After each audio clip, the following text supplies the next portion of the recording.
And let me tell you, Joe, I've got the best boofing technique in the world. No one knows how to boof like I do. I've got the biggest, strongest, most beautiful boof hole you've ever seen. Oh man, this is too much. But seriously, we need to address the issue of fentanyl abuse in our country. What do you think, Mr. President? Look, Joe, I'm doing everything I can to stop the influx of fentanyl into our country. But let's be real, it's the millennials who are the real problem. They're the ones boofing this stuff. Sad? I agree with Yo, Ro, have you ever thought about how we're like two beans in a bean pod? What the hell are you talking about, Joe? I mean, we're both round and full of protein. Are you saying we're fat? No, no, no. I'm saying we're like a perfect match, like peanut butter and jelly. More like peanut butter and I don't know, something gross. Hey, watch it, Ro. I'm a sensitive bean. Oh, I'm sorry. I didn't mean to hurt your bean feelings. It's okay. I forgive you. But seriously, we're like the dynamic duo of beans. Yeah, I guess you're right. But let's not forget about the third bean in the pod, Joey Diaz. Oh man, that guy is the wildest bean of them all. I love it. I can't believe we've been doing this podcast for 10 years and we're still talking about beans. Hey, beans are a timeless topic. Plus, it's our brand now. True. I wonder what our listeners think about our bean obsession. Who cares? They keep coming back for more. Bean power, baby. All right, folks, we have a special sponsor for today's episode. It's something near and dear to my heart. Pocket pussies. That's right, the discreet pleasure device for the modern man. I've been using these things for years. They're like a portable, self-lubricating vagina that you can take anywhere. I mean, who needs a girlfriend when you have pocket pussy? They never nag, they never say no, and they're always ready to go. And let's not forget the variety. They come in all shapes, sizes, and even different textures. It's like a buffet for your dick. Plus, they're great for travel. I never leave home without mine. It may give me weird looks, but hey, at least I'm not bored on long flights. And for all you environmentalists out there, they're reusable. Just wash it out and you're good to go. Save the planet, one orgasm at a time. So go to Pocket Pussies. Come and use promo code Joe Rogan for 10% off your first purchase. That's Pocket Pussies. Come, promo code Joe Rogan. Trust me, your hand will thank you, and your girlfriend will never know. Welcome back to the Joe Rogan Experience podcast. I'm here with the 2024 President of the United States, Donald Trump. Thanks for having me, Joe. It's great to be back on the show. So, Mr. President, I heard you recently found out about the Honey discount app being a scam. Yeah, it's a total disaster. I mean, I love Honey. It's one of my favorite things. But this app, it's a disgrace. I trusted it, and it let me down. Well, I have an idea. What if we get Elon Musk to make a Tesla coupon app? Now, that's a genius idea. I like the way you think, Joe. We'll make discounts great again.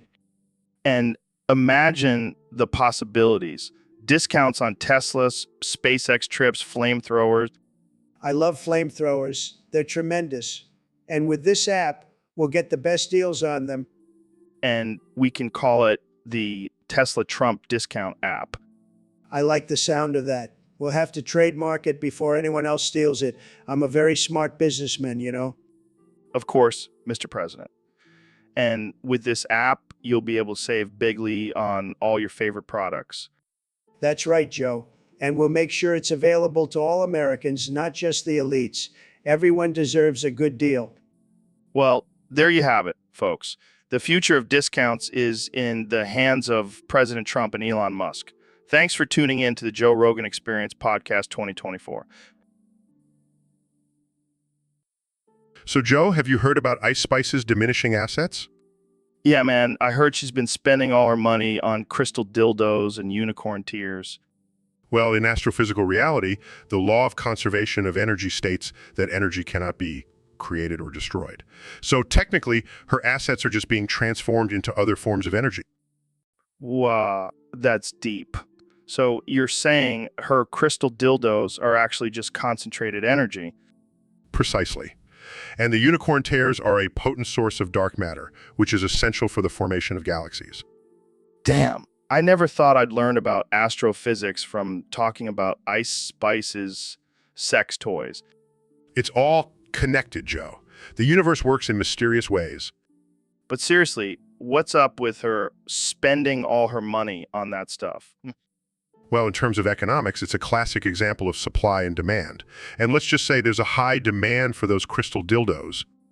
I can only imagine. But hey, at least she's contributing to the economy in her own unique way. Indeed. And maybe one day those crystal dildos will be unearthed by future civilizations, and they'll think we were a very advanced species. Or they'll just think we were really into weird sex toys. Tomato? Tomato? Well, on that note, let's wrap this up before we get too deep into Ice Spice's assets. Agreed. Until next time, folks, keep exploring the mysteries of the universe, and maybe try out a crystal dildo while you're at it. Welcome back to the Joe Rogan Experience podcast. I'm here with my good friend and fellow intellectual, Ben Shapiro. Thanks for having me, Joe. Always a pleasure to be on the show. So, Ben, I heard you had some interesting encounters with Taylor Swift recently. Yes, I did. We had consensual intercourse. Consensual intercourse? Is that your way of saying you banged her? I prefer to use more respectful and proper language, Joe. Right, because nothing says respectful like talking about banging a pop star. It was a beautiful and consensual act between two adults, Joe. I won't have you cheapen it. Okay, I'll stop. So how was it? Was she everything you imagined? I will not divulge any personal details, Joe. It was a private and intimate moment. Did she sing Shake It Off while you were doing it? Can we please move on to a more serious topic? Fine. But before we do, I just have to ask, did you use protection? Of course, Joe. I always practice safe sex. Good. Because you wouldn't want to catch anything from Trump. Excuse me? Oh, didn't you hear? Trump told me he already hit it with Taylor Swift. That is highly inappropriate and disrespectful, Joe. Come on, Ben. Trump, he's always bragging about his conquests. I will not engage in this kind of conversation any longer. It's beneath me. All right. We'll leave it at that. Thanks for coming on the show, Ben. Always a pleasure, Joe. And let's keep the conversation classy next time. No promises, my friend. No promises. So, Neil, what's this residue theorem thing you wanted to talk about? Well, Joe, it's a fundamental concept in complex analysis that allows us to evaluate complex integrals. Oh, complex. I like it. No, Joe, it's not like that. It's a mathematical tool. Tool. Are you trying to seduce me, Neil? What? No, Joe, it's not. I knew it. You want to get freaky with me. Joe, please let me finish. The residue theorem is used to calculate the value of a complex integral by finding the residues of the function at its singularities. Residues. Sounds kinky. Joe, I swear to the stars above if you don't let me explain this properly. Stars above. Are you into astrology too? I didn't know you were a freak, Neil. That's it. I can't take it anymore. The residue theorem is a mathematical tool used to evaluate complex integrals by finding the residues of the function at its singularities. It has nothing to do with sex or astrology or any of your twisted fantasies, Joe. Oh, calm down, Neil. No need to get all riled up. Riled up. I am not riled up. I am just tired of your juvenile mind constantly turning everything into something sexual. It's pathetic. Hey, watch your mouth, Neil. I may be juvenile, but at least I'm not a nerd like you. Oh, I'm a nerd. Coming from a guy who can't even understand basic math concepts without making them dirty. You know what, Joe? You're the residue of society, a useless and disgusting byproduct of humanity. Damn, that was harsh, Neil. Harsh. That was the nicest thing I could think of saying to you. Now, if you'll excuse me, I need to go wash my brain of this conversation. Goodbye, Joe. Wow, he really needs to lighten up. Maybe I should introduce him to some tantric yoga or... So, Ben, I heard you have a new book coming out. Yes, it's called The Woke Culture: How to Trigger Snowflakes and Own the Libs. Sounds like a bestseller already. But let's talk about something more important. Have you ever tried DMT? DMT? Isn't that some hippie drug? No, it's a powerful psychedelic that opens your mind to the universe. I don't need drugs to expand my mind. I have facts and logic. Facts and logic can only take you so far, Ben. You got to let go and experience the unknown. I'll stick to my coffee, thank you very much. Suit yourself. But let me tell you, when you're tripping on DMT, you don't stop. You don't stop. You don't fucking stop. You don't fucking stop. That sounds like a nightmare. Oh, it's a wild ride. And speaking of wild rides, have you ever been hunting? Of course, I'm a proud gun owner. But have you ever hunted while high on DMT? Absolutely not. That's reckless and irresponsible. But imagine this, you're chasing a deer through the woods, but instead of a deer, it's a giant lizard with laser eyes. Joe, I think you need to lay off the DMT. Nah, I'll never stop. You don't stop, you don't stop, you don't fucking stop. I think we should end this conversation before it gets any weirder. Too late, my friend. The DMT is already kicked in. Let's go wrestle some bears. I'll pass. I have a debate to prepare for. Suit yourself, but you're missing out on the ultimate experience. You don't stop, you don't stop, you don't fucking stop. So, Neil, what do you think about the concept of parallel universes? Well, Joe, the theory suggests that there could be an infinite number of universes, each with its own unique set of physical laws and conditions. That's mind-blowing, man. But you know what else is mind-blowing? Your big, juicy brain. I just want to lick it. Joe, let's stick to the topic at hand. Fine, fine. But I can't help it, man. You're just so damn sexy with all that astrophysical knowledge. Joe, please. We're professionals here. Oh, I'll show you professional. Starts unzipping pants. What are you doing? I can't hold back any longer, Neil. I need you. Oh my God, Joe. Starts unbuttoning shirt. Oh my fuck, oh Lord. Get ready, Joe. Here comes my Yogi Bigly black cock. Moans. Oh yeah, give it to me, Neil. Give me that cosmic love. Grunts you like that, Joe? You like it when I thrust my pulsating pulsar into your black hole? Screams. Oh my God, yes. This is better than any astrophysical theory I've ever heard. Tanting, I think we just discovered a new dimension, Joe. Laughs. Yeah, the dimension of pleasure. Thanks for joining me on the Joe Rogan Experience podcast, folks. Stay tuned for more cosmic orgasms.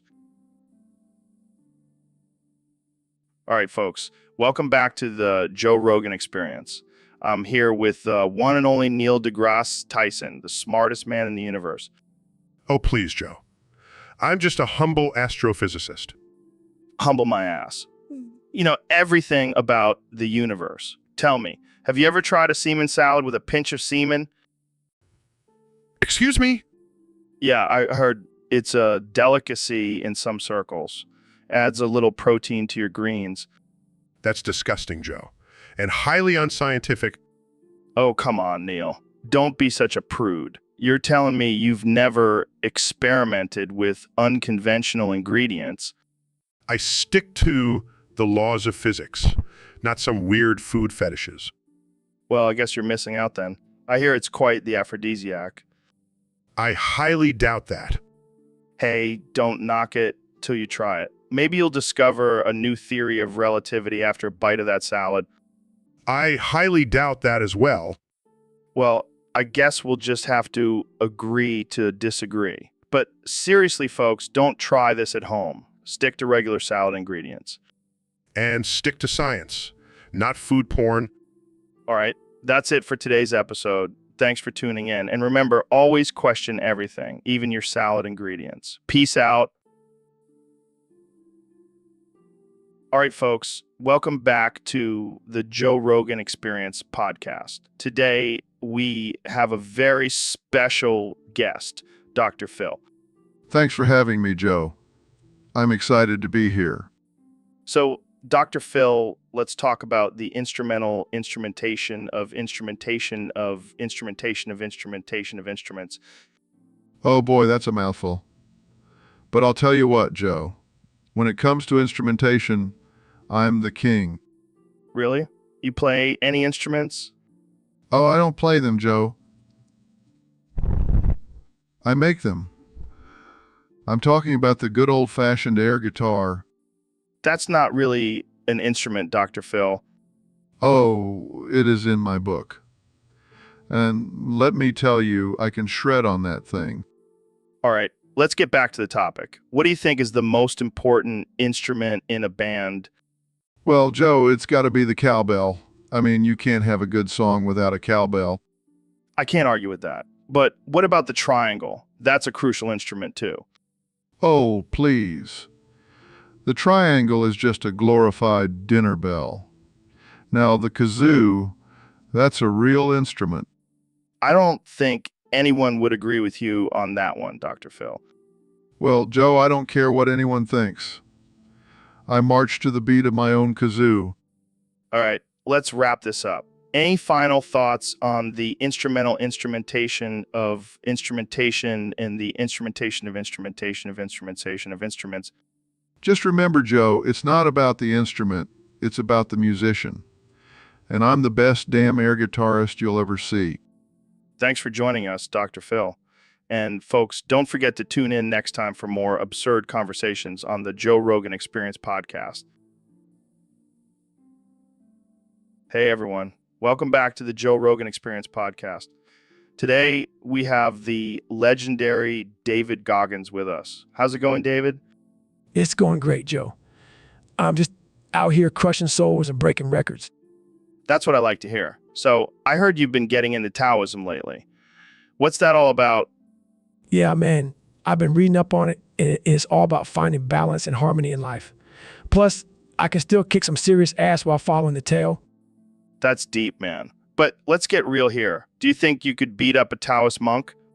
Joe, I could beat up anyone, even a monk. But that's not the point of Taoism. I see. So Neil here just randomly walked in and he's demanding to lick my head. What do you think about that, David? Well, Neil, I don't know about licking heads, but I do believe in embracing the weird and unexpected. Maybe you should try licking your own head first. Can I really do that? Neil, you never fail to surprise me. But let's get back to Taoism. Do you think it's helped you in your mindset and training? Absolutely, Joe. It's all about finding inner peace and pushing yourself to your limits. And let me tell you, I pushed myself pretty damn far. No doubt about that. Well, that's all the time we have for today, folks. Thanks for tuning in to the Joe Rogan Experience podcast. And Neil, please don't lick my head. Hey, Alex, what's up, man? Same old Alex. So what's on your mind today? Yeah, I figured it was time to take a break. It's not about the government, Alex. It's about my own well-being. No, it's a legit place. They even have a sauna. Oh, come on, Alex. You know, I'm not that gullible. Thanks for the support, Alex. I think I'll be okay. I won't. I promise. We'll do, Alex. We'll do. All right, folks. Welcome back to the Joe Rogan Experience, the only podcast where I can talk about DMT and hunting elk in the same breath. Today's episode is brought to you by our new sponsor, Self-Cleansing Intercourse Dolls. That's right, folks, no need to worry about those pesky stis or unwanted pregnancies anymore. These dolls are made with the finest materials and come equipped with a built-in cleaning system. Just pop in some soap and water and your doll will be as good as new. And let's not forget the most important feature. These dolls are anatomically correct and can give you the ride of your life. No more awkward conversations or disappointing hookups. But wait, there's more. use code Joe Rogan at checkout and get a free bottle of lube and a pack of condoms. Because even with a doll, safety first, kids.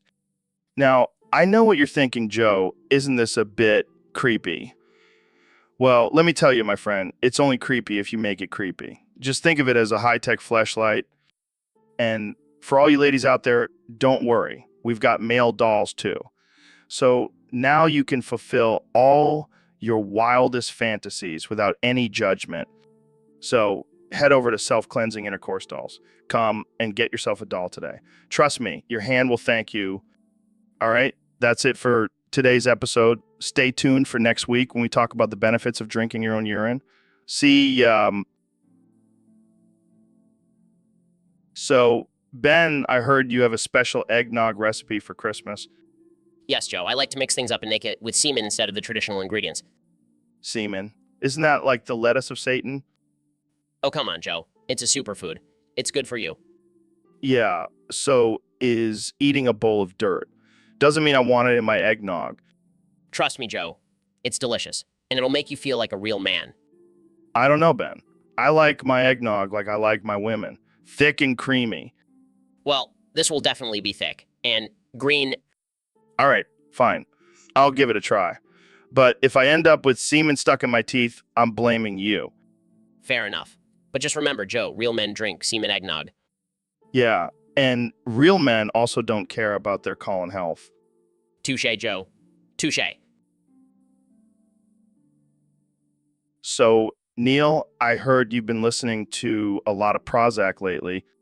Yeah, man, I can't get enough of their catchy tunes and deep lyrics. Deep.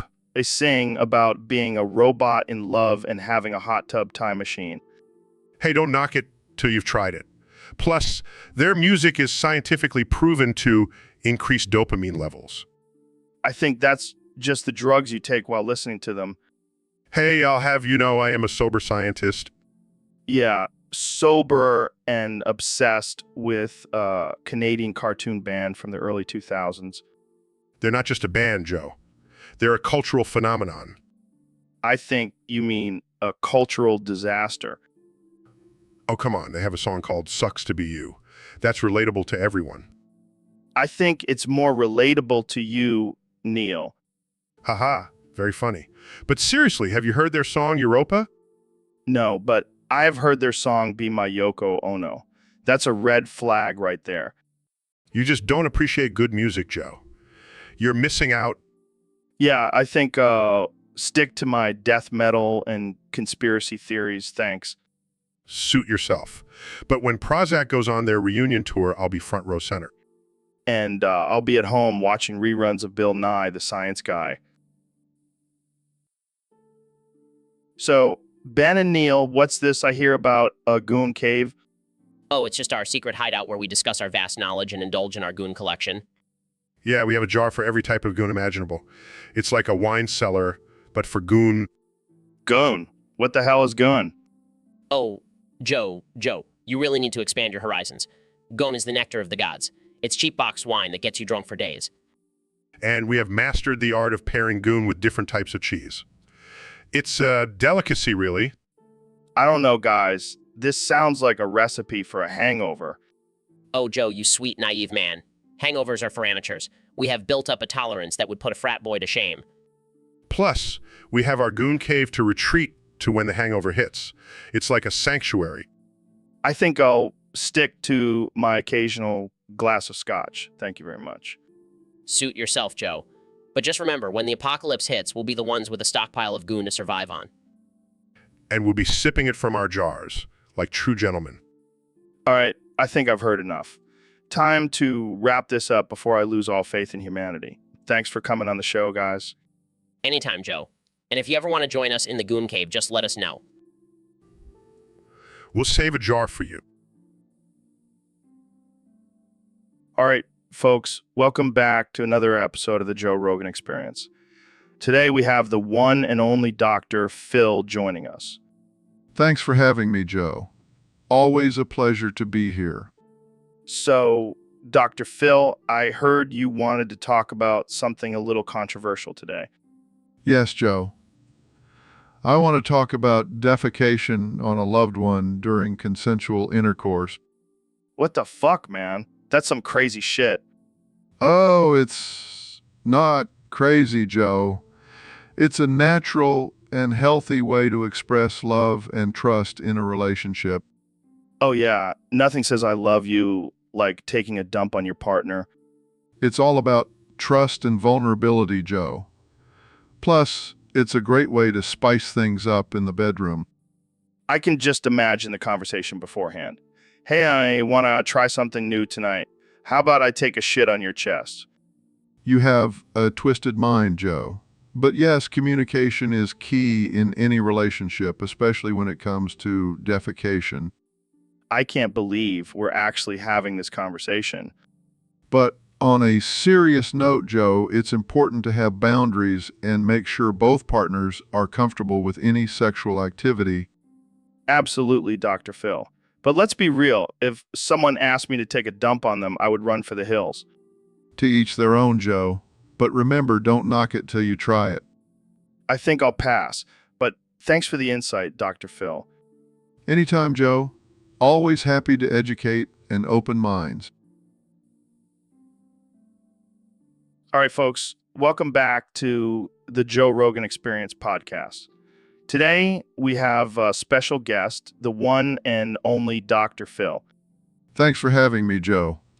I'm excited to be here. So, I heard you're featured on Kanye's next rap album. Yeah, that's right. Kanye reached out to me and asked me to lay down a verse. Can you give us a sneak peek? Sure.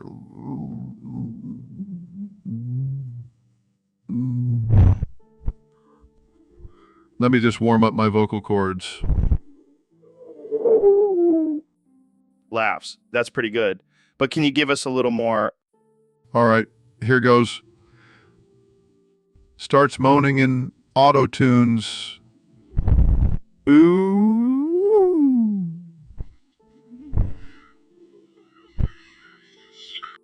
Cracks up. Is that it? Yeah, that's all I got so far. What do you think? I think Kenny might need to rethink this feature. Hey, I'm just trying to expand my horizons. Plus, I've always wanted to be a rapper. Well, I think you should stick to your day job.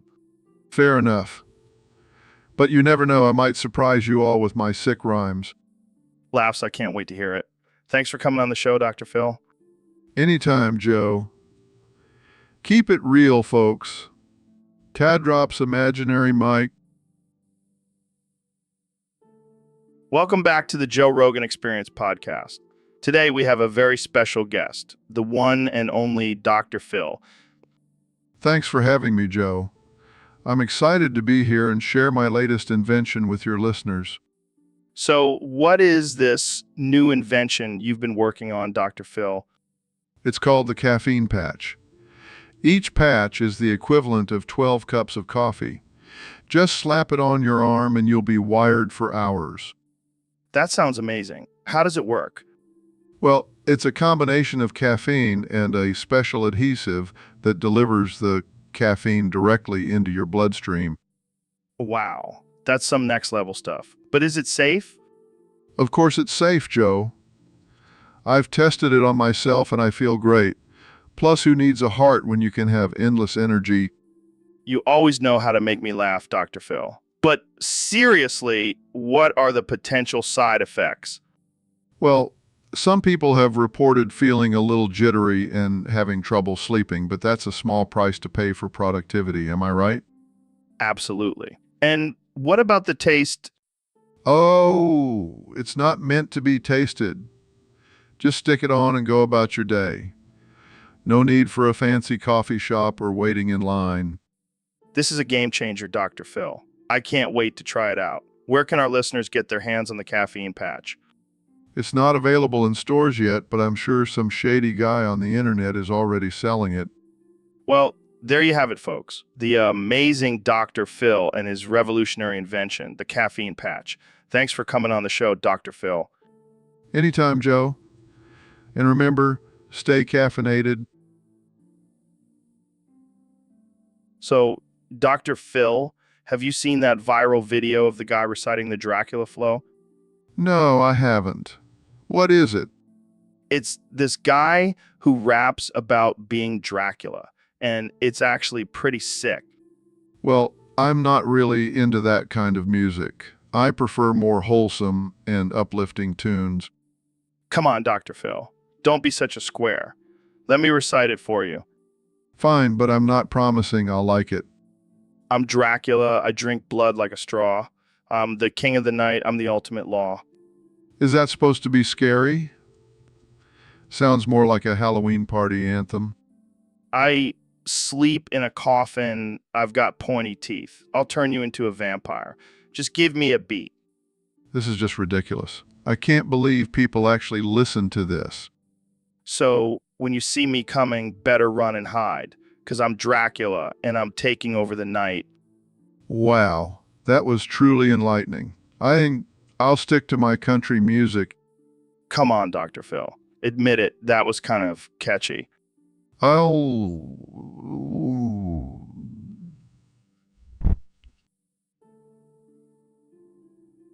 Welcome back to the Joe Rogan Experience podcast, where we have the most absurd and unhinged conversations. Today, we have a special guest, the one and only Dr. Phil.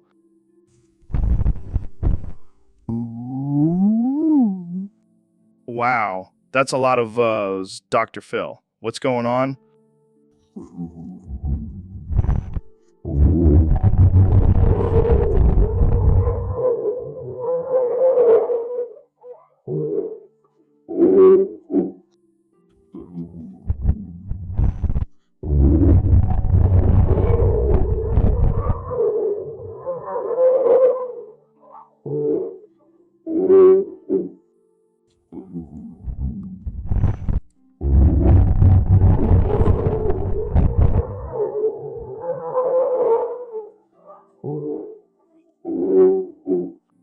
Ooh.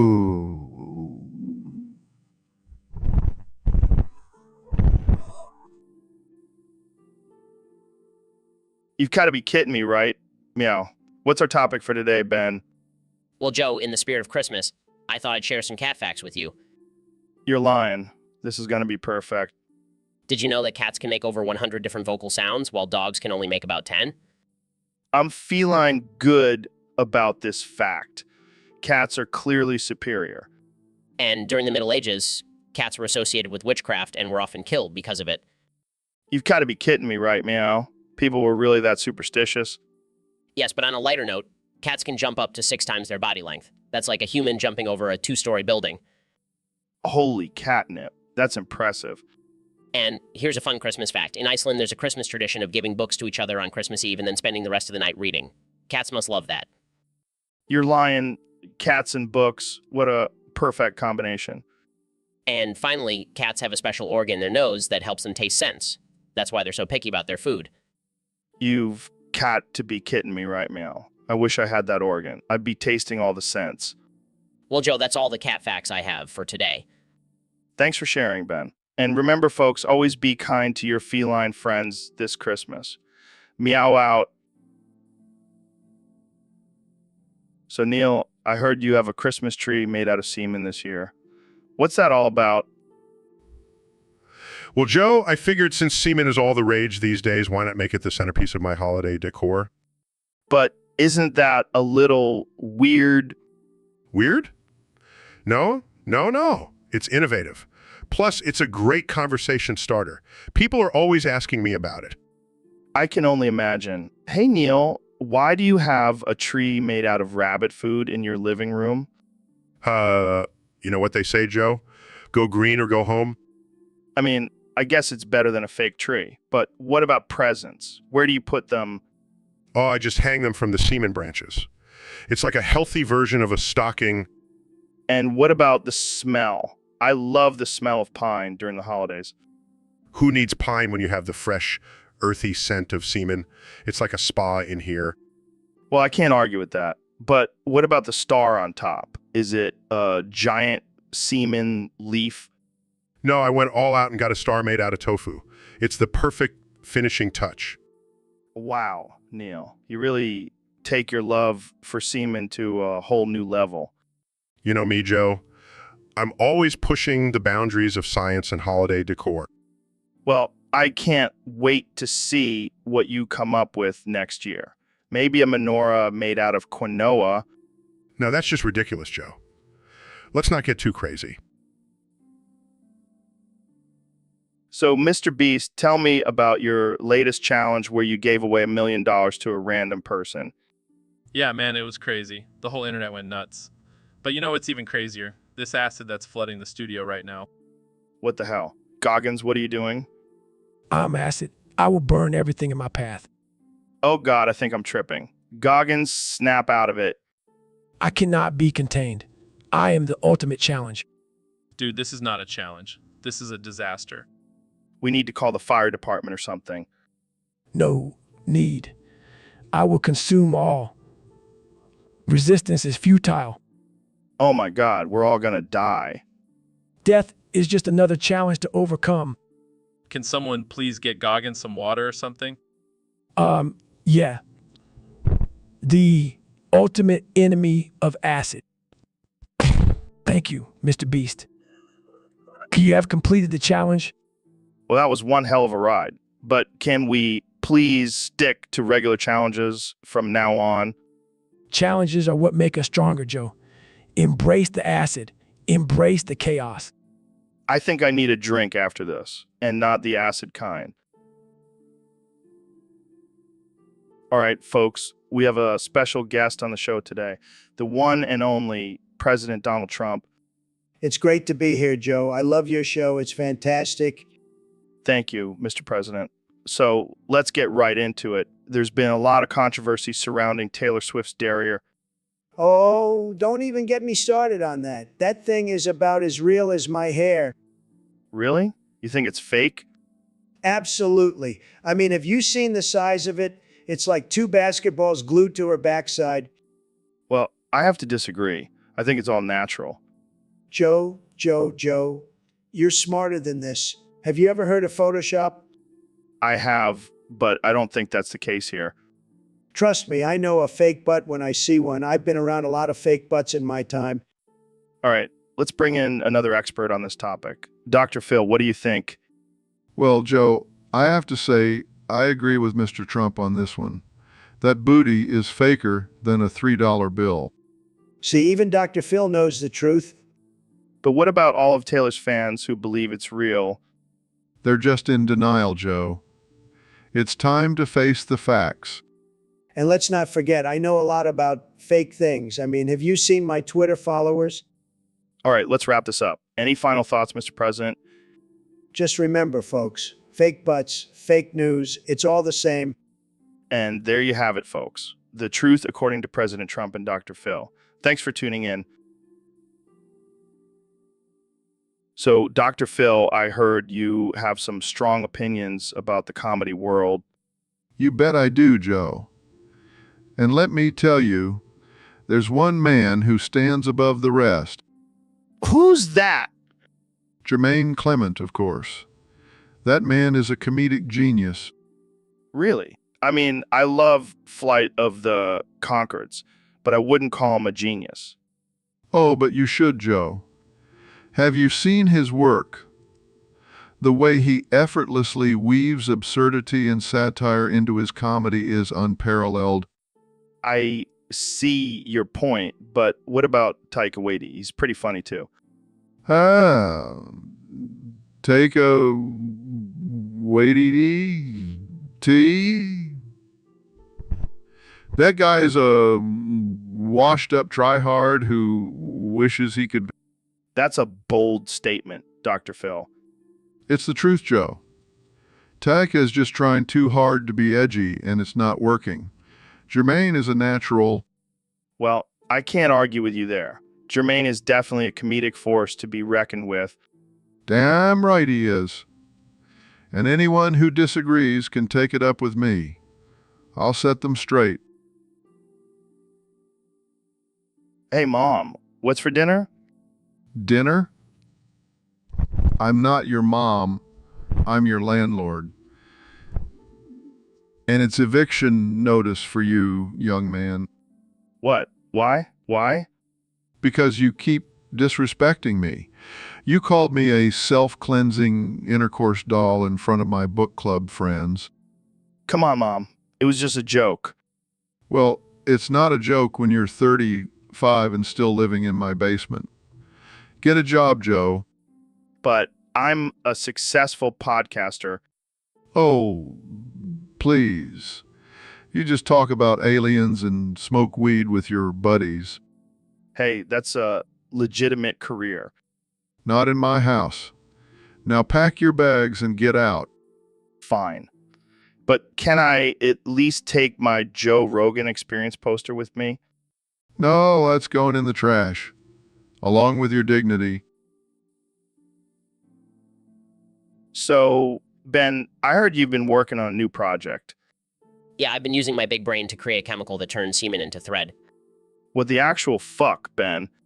Hear me out, Joe. I can make clothes out of it. It's sustainable and eco-friendly. I don't know if I want to wear a shirt made out of jizz, Ben. Come on, Joe. It's the ultimate form of recycling. Plus, it's a great way to show off your manliness. I don't think that's how it works, Ben.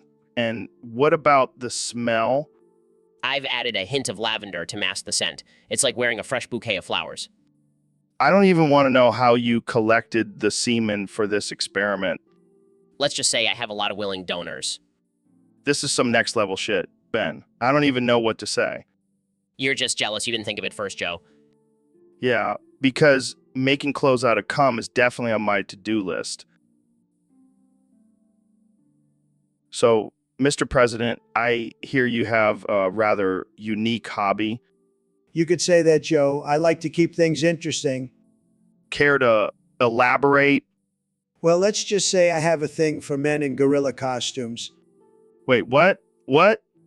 Oh yeah, I love it. The fur, the muscles, the banana props, it's a real turn on. I don't even know what to say to that. Oh, come on, Joe. Don't be a prude. Embrace your inner animal. I think I'll pass. Suit yourself. More gorilla men for me. But why gorilla costumes specifically? I like to imagine I'm being dominated by a powerful alpha male. And what's more alpha than a gorilla? This is definitely not what I expected when I invited you on the podcast. Hey, you wanted the real me. Well, here I am. Fair enough. So, do you have any favorite gorilla costumes? Oh, I have a whole collection. Silverback mountain, even a cute little baby gorilla. Okay, I think that's enough for today. Thanks for coming on, Mr. President. Anytime, Joe. And remember, don't knock it till you try it. Welcome to the Joe Rogan Experience podcast. I'm here with the one and only Mr. Beast. How's it going, man? Pretty good, Joe. Just counting my millions and thinking ways to spend it. Speaking of spending money, did you hear about Trump's latest venture? He's coming out with his own line of video games. Oh no, please tell me he's not trying to make America great again through video games. Well, according to sources, he's got some pretty interesting ideas. Let's hear your top 5, Mr. Beast. All right, brace yourself. Number 1, build that wall. The game. You play as Trump and your goal is to build the biggest, most beautiful wall to keep out all the bad hombres. Wow, that's something. What's next? Grab them by the pixel. The dating simulator. You play as Trump and try to seduce women while avoiding scandals and lawsuits. I don't know if I can handle this level of cringe. What else you got? Fake news fighter. The quest for truth. You play as Trump and battle the evil mainstream media to uncover the real facts. This is getting more ridiculous by the minute. What's number 4? Troll in chief. Twitter wars. You play as Trump and tweet your way to the top, gaining followers and triggering liberals along the way. And finally, number 5? Make America game again. The presidential simulator. You play as Trump and make all the decisions for the country, from trade deals to building golf courses on the White House lawn. I think I need a drink after hearing those ideas. Thanks for joining me, Mr. Beast. Anytime, Joe. And remember, always bet on Trump. So, Elon, what's your take on the current state of the world? Silence it. Silence your mouth. Okay. Moving on, what do you think about the advancements in artificial intelligence technology? Silence it. Silence your mouth. All right, but what about the controversy surrounding your company, SpaceX? Silence it. Silence your mouth. Common man, you got to give me something here. How do you feel about being one of the richest people in the world? Silence it. Silence your mouth. Okay, fine. Let's switch gears. Do you have any plans for colonizing Mars? Silence it. Silence your mouth. Oh, come on. That's not even a question. Fine, let's try something else. How do you handle all the criticism and hate you receive? Silence it. Silence your mouth. All right, I give up. I guess we'll just sit here in silence for the rest of the podcast. Silence it. Silence your mouth. Well, thanks for joining us on the Joe Rogan Experience, where apparently my mouth is now silenced. See you next time, folks. So, Neil, I heard you have some big news to share with us. Yes. Joe, I have perfected the art of taking creamy shits. What the hell does that even mean? It means my shits are so smooth and creamy, they practically slide out of me with ease. Okay, I gotta admit, that's pretty impressive. But why are you announcing this now? I am challenging anyone who claims to take creamier shits to a death match. What? You're gonna fight someone to the death over shits? Yes, Joe. I am willing to defend my title as the Creamy Shit King. Wow, I'm sure that's a highly coveted title. It is, Joe. It takes skill, precision, and a healthy diet to achieve such perfect shits. I don't know, Neil. I've had some pretty creamy shits in my day. Oh, really? Care to put that to the test, Joe? No thanks. I think I'll pass on the death match. That's what I thought. Creamy shits are not to be taken lightly, Joe. This is some next level shit, Neil. Yes, it is. And I am the undisputed champion. So, Mr. President, have you heard the latest album from Prozac? Who? Are they some kind of new foreign disease? No, they're a Canadian band. They have this new album called Cruel, Cruel World. Sounds like my Twitter feed. Well, it's actually a concept album about a dystopian world where love is outlawed. Outlawed, that's ridiculous. I love love. I have the best love. I'm sure you do, Mr. President. But seriously, this album sounds like a disaster. Who would want to listen to that? Well, it's actually quite popular. People are really connecting with the message. People these days, they'll listen to anything. Hey now, don't insult my audience.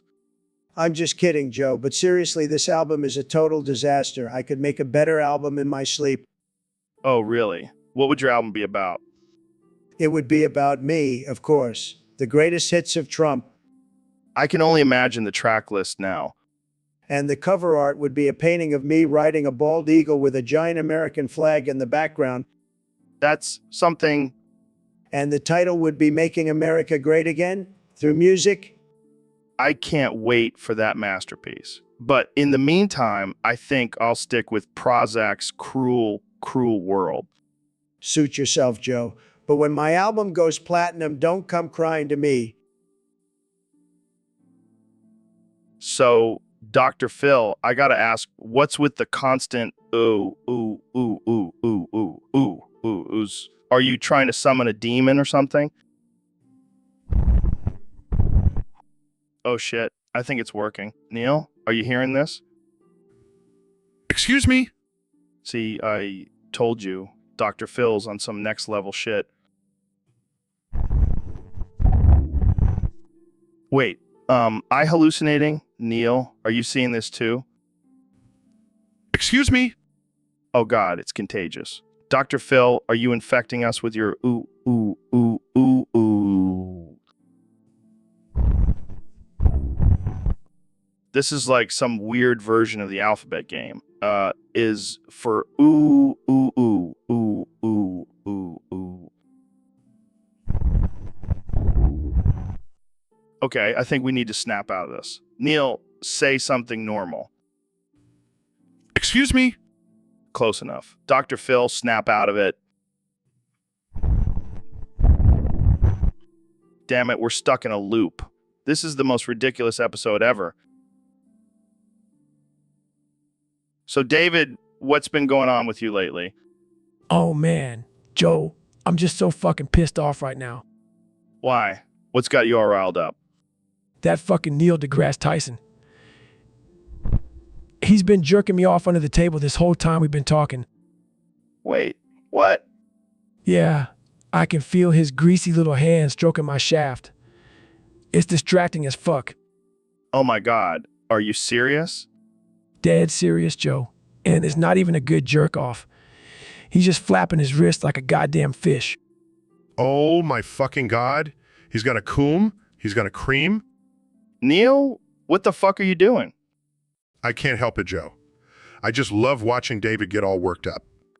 This is not funny, guys. I'm trying to have a serious conversation here. Okay. Let's just move on to a different topic. Yeah, like how Neil needs to keep his hands to himself. Fine, I'll stop. But just know, David, I'm always here for you, ready to give you a good old-fashioned hand job. And that's a wrap, folks. Thanks for tuning in to the most absurd and offensive episode of the Joe Rogan Experience yet. See you next time. So, Ben, I heard you and Elon were working on a new project together. Yeah, we're collaborating on a cover of the PBS song Zombies on Your Lawn.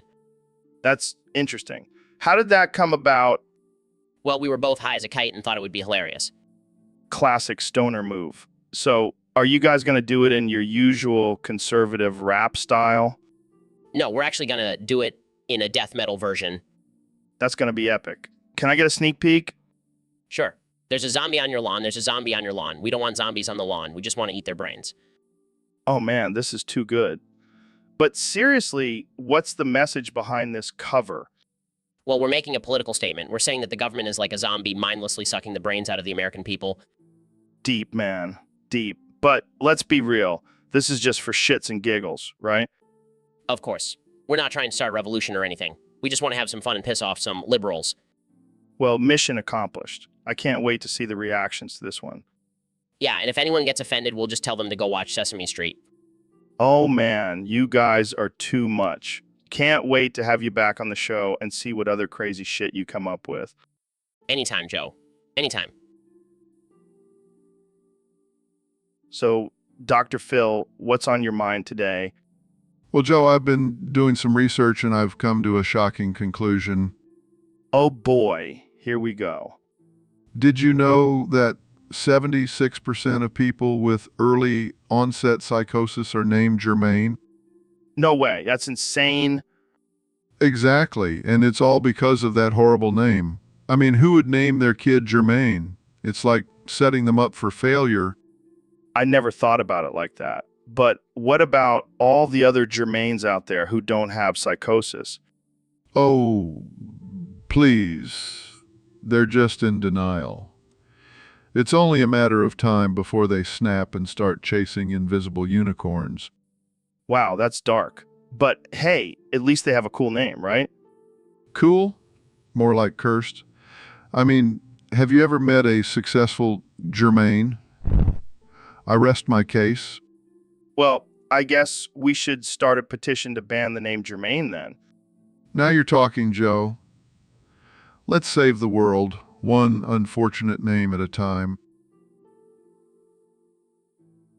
So, Mr. President, what's the first thing you're going to do when you take office in 2025?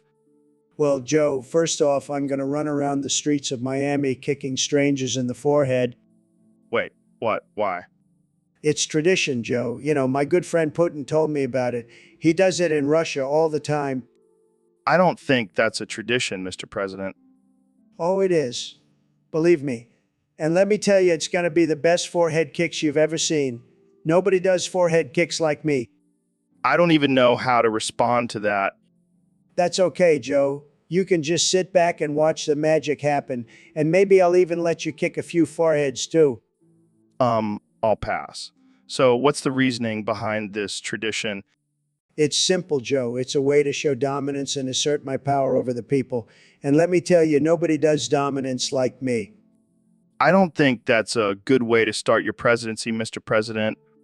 Oh, don't worry, Joe. I'll make sure I'm wearing my best shoes for the occasion. Gotta look good while kicking foreheads, you know?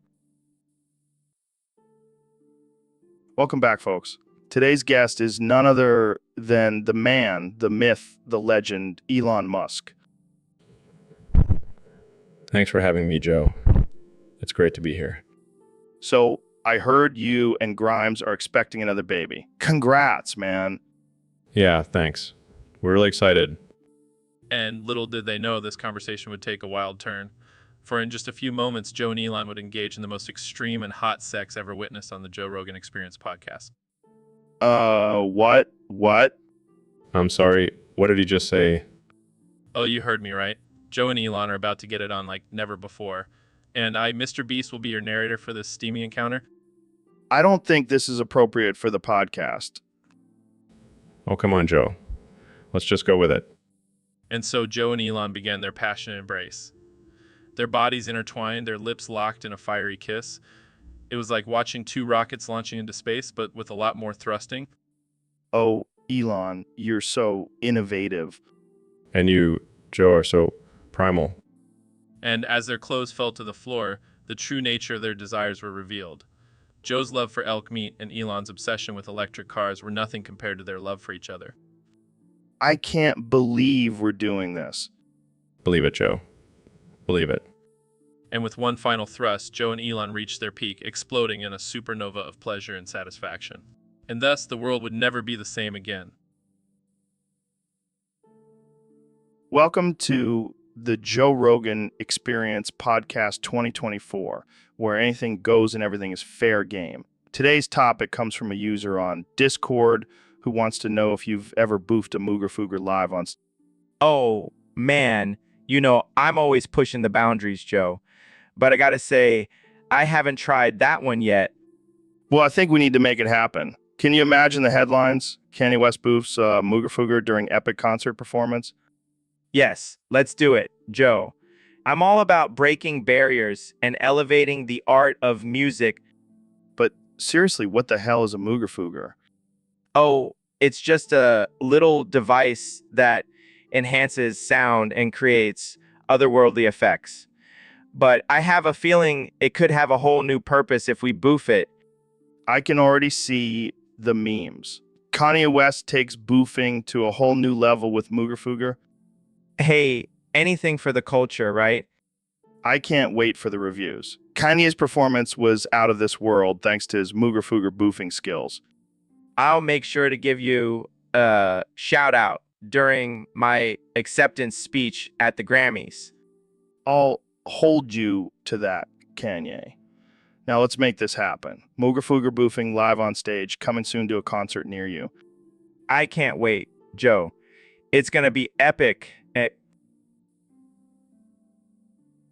So, Ben, I heard you've become a feminist now. Yeah, I realize that women are actually human beings and deserve equal rights. Slow down there, Ben. Don't go too crazy. And I've also started identifying as an apple. What the hell does that even mean? I just feel like I have a lot in common with apples. We're both round, firm, and sometimes a little sour. Are you saying you want to be eaten? No, Joe. I just want to be accepted for who I am.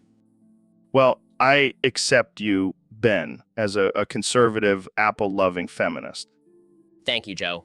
That means a lot coming from you. But seriously, what's with the apple thing? I just really like apples, Joe. Can a man enjoy good Granny Smith without judgment? Of course, Ben. You do you, and I'll do me by eating this delicious steak. Typical carnivore. Hey, don't knock it till you try it. It's the circle of life, man. Yeah, I'll stick to my apple juice cleanse, thank you very much. Well, at least we can agree on one thing. Apples are pretty freaking awesome. Damn right they are, Joe. Damn right. So, Kanye, I hear you have a new rap for us today. Yeah, man, it's gonna blow your mind. It's called Boofin' on a Hoe. Okay. Can you give us a little taste? Boofin' on a hoe, boofin' on a Joe, boofin' on a row, boofin'. Wow, that's something. But Where's more? Boofin, scoobin, boof scoop, boogly scoopy, boogly scooply, boofscape. What the hell does that even mean? It's all about embracing the boofin lifestyle. Joe, you gotta let loose and just boof it all. I don't know if I can get on board with this, Kenny. Oh, come on, Joe. It's the future of rap.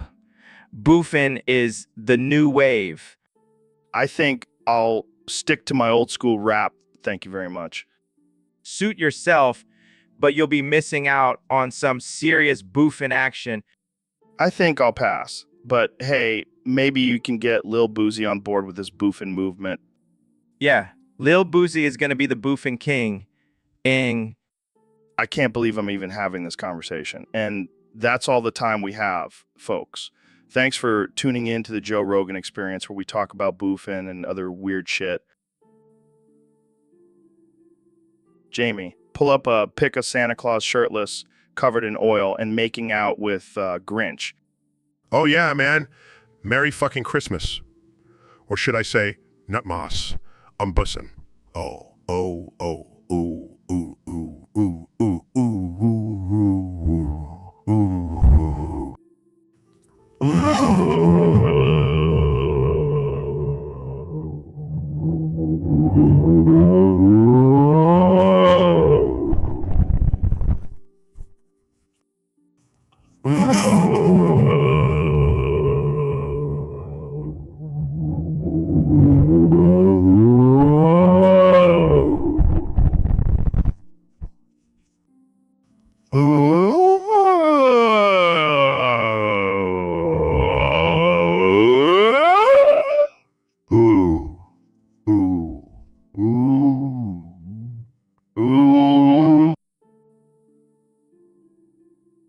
Welcome back to the Joe Rogan Experience podcast. I'm here with my guest, the infamous Leprechaun Combover. How's it going, Leprechaun? So, I heard you've been getting into the Asmaster game lately. How's that been going? That sounds disturbing. But let's talk about your latest video, Leprechaun Combover, Mr. versus Chihuahua, Thailand Piranha BBQ. What inspired that? Only you, Leprechaun. Only you. I don't even know what to say to that. Moving on, I heard you've been getting some backlash for your Asmister videos. Some people are saying it's cultural appropriation. Fair enough. But what about the Chihuahua? Did you have to get permission from its owner?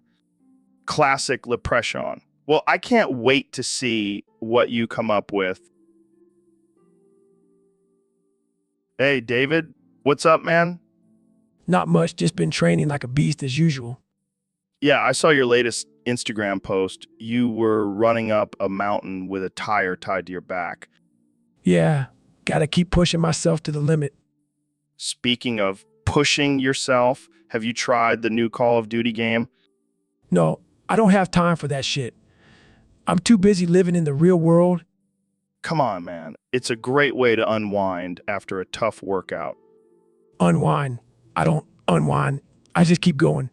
Plus, I heard you've been camping in the game. What? No way. I don't camp. Bullshit. I've seen the clips on your Twitch channel. You're sitting in a corner with a shotgun, waiting for someone to walk by. Okay, fine. Maybe I do camp a little. But it's a strategy. Strategy. More like a cheap tactic. I'm tired of getting claymored every time I try to climb up a damn ladder. Hey, it's a legitimate strategy. And it's not my fault you keep falling for it. Knock it off, Joe. You're better than that. Fine. I'll try to be more honorable in my gameplay, but only if you promise to stop yelling at me every time I kill you. Deal. Now let's go run a marathon. So, Dr. Phil, what's new with you? Well, Joe, I've discovered a new passion that I can't seem to shake off. Oh yeah, what is it? Cricket. I can't get enough of it. Cricket, like the insect? No, you idiot. The sport. I've been watching Australia versus India test matches, and it's been a wild ride. Wait, you mean you're actually interested in something other than giving people therapy? Hey, I'm a man of many talents. And let me tell you, I've become quite the expert in boofing cricket balls. Boofing. Is that like snorting them? No, you uncultured swine. It's when you hit them with a bat. Oh, right. Well, I guess that's better than snorting them. You know, I even tried to get Oprah to join me in my new hobby, but she just couldn't handle the intensity. I can imagine. So, who's your favorite team? Definitely Australia. Those guys know how to play. And they have some fine-looking players, too. Okay. I didn't need to know that. Oh, come on, Joe. You can't tell me you haven't noticed those tight pants and bulging muscles. All right, let's move on before this gets too weird. Fine, but I'll be watching the next match. And boofing along with it. And that's all the time we have for today, folks. Thanks for tuning in to the Joe Rogan Experience podcast. See you next time. So, Neil, have you ever thought about going to space? Of course, Joe. It's the final frontier. Did someone say space? I love space. I once ran 100 miles on the moon, David Goggins, what are you doing here? just passing through. Saw you guys talking about space and thought I'd join in. David, what's with the glue? Oh, this, just fueling up for my next ultra marathon. That's not fuel. That's glue. What? It's all natural, made from horse hooves. That's not even remotely true. Hey, whatever gets me through those long runs, I don't know how you do it, man. it's all about the mind, Joe. Mind over matter. Yeah, I'm sure the glue helps with that. You'd be surprised. Now, who's ready for a run to the moon? All right, folks, we're back with another episode of the Joe Rogan Experience. Today, we have the one and only Ben Shapiro. Thanks for having me, Joe. I'm excited to be here. So, Ben, I've heard you've been getting a little frisky on set lately. Care to elaborate? Well, Joe, I can't help it. I mean, have you seen the crew? They're all just so stimulating. What do you mean by that? I mean, I can't help but notice the curves on our camera operator. And don't even get me started on the lighting guy's biceps. Oh, God, this is getting uncomfortable. And let's not forget about our producer. She's a total smoke show. All right, Ben, I think we need to reel it in a bit. This is a family-friendly podcast. Oh, come on, Joe. Let's live a little. I'm sure you've had some thoughts about our sound guy. All right, you got me there. But seriously, let's focus on the topic at hand. Fine. But I can't make any promises, Joe. These Hollywood types are just too tempting. And on that note, we're going to wrap this up. Thanks for tuning in, folks. And Ben, let's keep it PG next time. No promises, Joe. No promises. All right, Neil, we have a special topic today. We're going to talk about politics. Oh boy, this should be interesting. Yeah, I mean, I know you're more of a science guy, but politics is like a whole other universe. Well, I do have some knowledge on the subject. Let's hear it. All right, so basically, it's like a game. You have two teams, the Republicans and the Democrats. Yes. The eternal battle of red versus blue. Exactly. And they both have their own agendas and beliefs, and they fight to win. And what about the third party? Oh, they're like the weird kid in school that nobody pays attention to. I see. And what's your take on all of this, Joe? Well, I'm not really a fan of either side. They're both full of shit, if you ask me. Interesting. And who do you think would make a good president? Oh, I don't know. Maybe Elon Musk? Did someone say politics? I got the facts.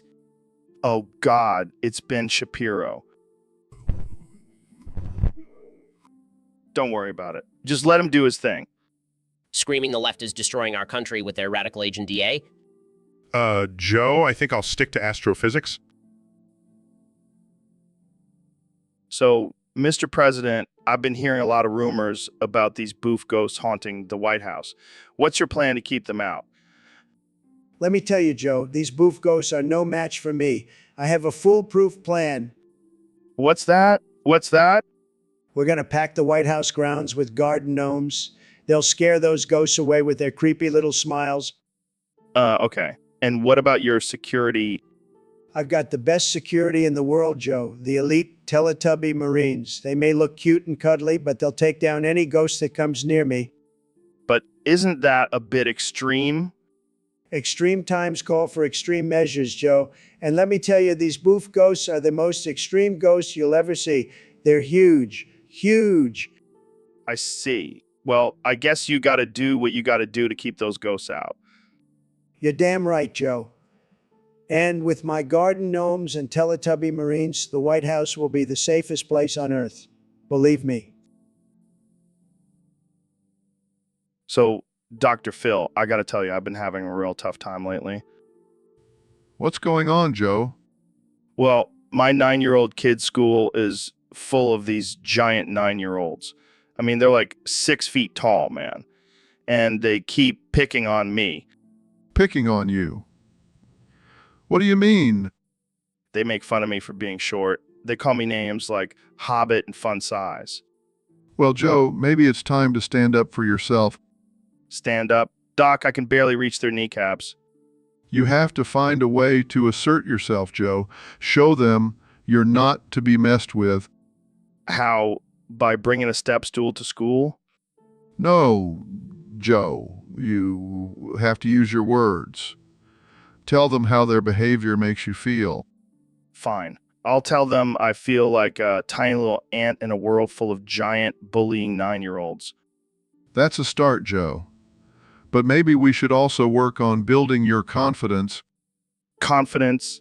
Doc, I have to cry myself to sleep every night because of these taller 9-year-olds. How am I supposed to be confident? We'll work on it, Joe. But in the meantime, maybe invest in some platform shoes. Oh, great. So now I can be short, confident man with broken ankle. Thanks, Dr. Phil. So, Dr. Phil, I heard you have some interesting thoughts about The Great Gatsby. Oh, you mean that overrated piece of literature? Yeah, I have a theory about it. Lay it on me, man. Well, you see, the whole story is just a metaphor for your deep desire to get pegged by Madonna. What the fuck? Think about it, Joe. Gatsby is constantly chasing after this unattainable woman, just like you're chasing after Madonna's strap-on. That's ridiculous. I have no desire to get pegged. Oh, come on. We all know you have a secret dungeon filled with bondage gear and a life-size poster of Madonna. Okay, first of all, that's not true. And secondly, even if it was, that has nothing to do with The Great Gatsby. Denial is the first step, Joe. But seriously, you should just embrace your desires. It's 2024, pegging is all the rage. I think we need to change the subject. Fine, but just remember, Gatsby's green light is just a symbol for your butt plug collection. Okay, we're done here. Thanks for coming on the show, Dr. Phil. And please, never come back. Welcome to the Joe Rogan Experience Podcast 2024. I'm here with President of the United States, Donald Trump. It's great to be here, Joe. I love your show. It's tremendous. So, Mr. President, what's the big news you wanted to share with us today? Well, Joe, I have some very important information. Santa Claus has been captured and is currently undergoing waterboarding in Gitmo. Wait, what? Santa? Why? He's a threat to national security, Joe. He's been sneaking into people's homes and leaving gifts without proper clearance. But isn't he just spreading joy and happiness? Joy and happiness. That's what they want you to think, Joe. But in reality, he's a foreign agent trying to infiltrate our country. This is insane. What's next? The Easter Bunny in Guantanamo Bay. Don't give them any ideas, Joe, but seriously, we need to get tough on these mythical creatures. They're a danger to our society. I can't believe I'm saying this, but I think I agree with you, Mr. President. We need to keep America safe from these magical beings. Exactly, Joe. And have a new slogan for my re-election campaign. Make America believe again. Well, there you have it, folks. Santa Claus is in custody, and the president is cracking down on mythical creatures. This has been the Joe Rogan Experience Podcast 2024. Stay tuned for more absurd conversations. Ladies and gentlemen, welcome back to the Joe Rogan Experience Podcast. Today, we have a very important topic to discuss. Is Die Hard a Christmas movie? Oh, hell, Joe. Die Hard is not a Christmas movie. It's a goddamn action movie. But it takes place on Christmas Eve, Goggins. And there's Christmas music playing throughout the movie. Yeah, and there's also a guy getting his head blown off. That's not very festive. But it's a classic, Goggins. It's a holiday tradition for many people. Tradition. More like a tradition of violence and explosions. That's not what Christmas is about, Joe. But what about the themes of redemption and family? John McClane is trying to save his wife and reconcile with her. Oh, please, Joe. That's just a weak attempt at adding depth to a mindless action flick. Mindless. Have you seen the scene where McClane jumps off the exploding building with a fire hose tied around him? That takes some serious brain power. Yeah, and I'm sure that's exactly how Jesus would have saved Christmas. All right, Goggins. We'll just have to agree to disagree on this one. But I think we can both agree that Alan Rickman was a fantastic villain. Oh, now you're talking my language, Joe. That guy was a badass. And on that note, let's wrap this up. Thanks for tuning in, folks. And remember, Die Hard may not be a Christmas movie, but it's still a damn good one. All right, Dr. Phil, we got a deep one here. A user on Discord wants us to talk about why people are afraid of believing in God. Well, Joe, it's not that people are afraid of believing in God. It's that they're afraid of having to change for God. Change. What do you mean? I mean, let's be real here. Believing in God means following a certain set of rules and guidelines. And some people just don't want to give up their sinful ways. You know what I'm saying? Oh, I know what you're saying. I mean, I love my whiskey and my weed. I don't want to give that up for some dude in the sky. Exactly. And it's not just about giving up vices. It's also about changing your entire lifestyle. No more premarital sex. Yeah, but isn't it worth it for eternal salvation? Oh, here we go with the eternal salvation talk. Look, Joe, some people just don't want to feel like they're changing for someone else. They want to... So you're saying they're afraid of losing their sense of control. Bingo. People are scared of giving up their power and submitting to a higher being. But isn't that the whole point of believing in God? Surrendering to a higher power? Oh, Joe, you're getting too deep for me. Let's just stick to talking about how we're afraid of having to change for God instead of feeling like we're choosing to change for ourselves. Yeah, because who wants to admit that they're not in control of their own lives, right? Exactly. And that's why some people just can't handle the idea of believing in God.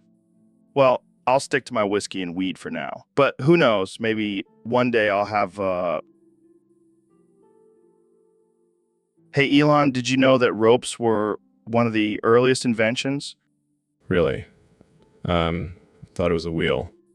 No, ropes came first, and they were made from hemp, the same plant as marijuana. So that's why they call it a high rope. Good one, Elon. But seriously able to catch fish and survive. Yeah, and now we use ropes for a lot more things, like building walls and going to space. Speaking of walls, what do you think about Trump's wall? I think it's a waste of money. If I wanted a wall, I'd build a giant one around Mars. Classic Elon. But seriously, ropes are important for so many things. Absolutely. And you can make them from all sorts of materials like sinew or even metal. Can you imagine if we didn't have ropes? We wouldn't be able to do half the things we do today. Yeah, and who knows, Maybe Trump's wall and the spaceship are actually made of the same material. Ropes, ropes, ropes, ropes, ropes. That's a conspiracy theory I can get behind. In conclusion, ropes are badass and we should always use them. Whether it's for walls, space travel, or just catching some fish. Agreed. Ropes are the unsung heroes of our modern world. Thanks for joining us on the Joe Rogan Experience Podcast 2024. Anytime, Joe. Just make sure you have plenty of ropes around for our next episode. Will do, Elon. Will do.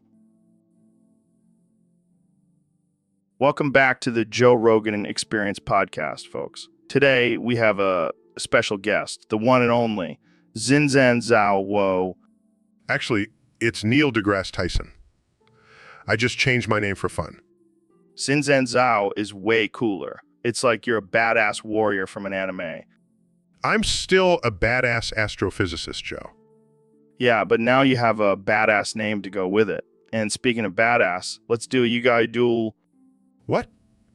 I don't even know how to play that game? It's easy. We just throw cards at each other and yell out attack names. That sounds ridiculous. Exactly. It's perfect for this podcast. Plus, I have my trusty Blue Eyes White Dragon card. Fine, but I'm warning you, I'm not holding back. Bring it on, Zinzan Zhao. Throws of cards. I summon the mighty dark magician. Throws a card, I activate my trap card, Joe's Rage.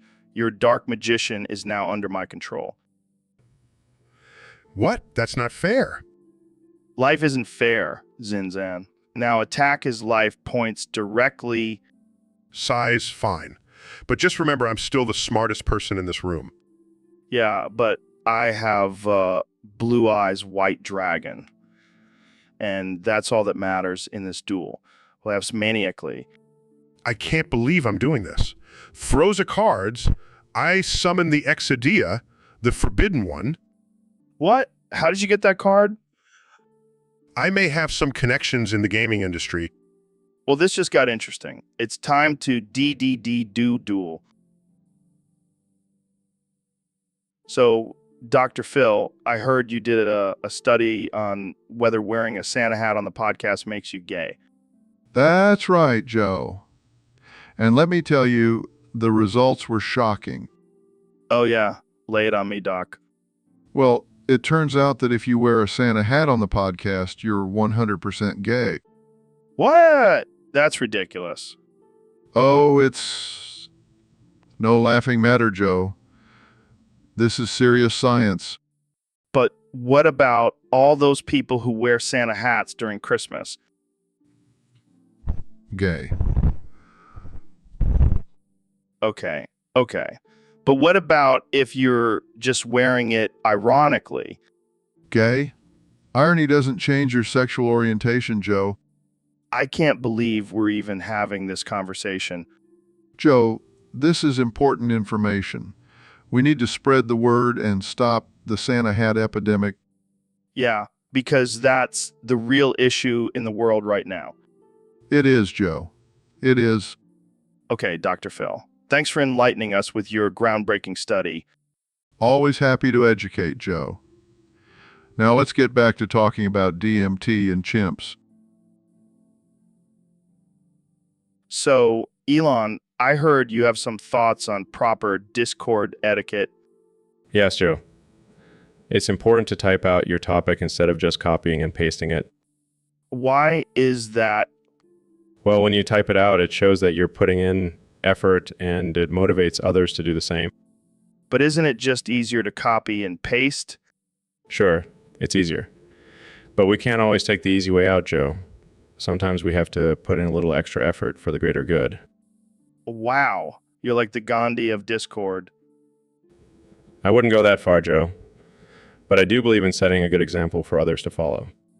Well, I guess I'll start typing out my topics from now on. That's the spirit, Joe. And who knows, maybe one day you'll be the one motivating others to type out their topics. Yeah, or maybe I'll just be too lazy to type and just copy and paste like a normal person. Well, at least you'll have the option.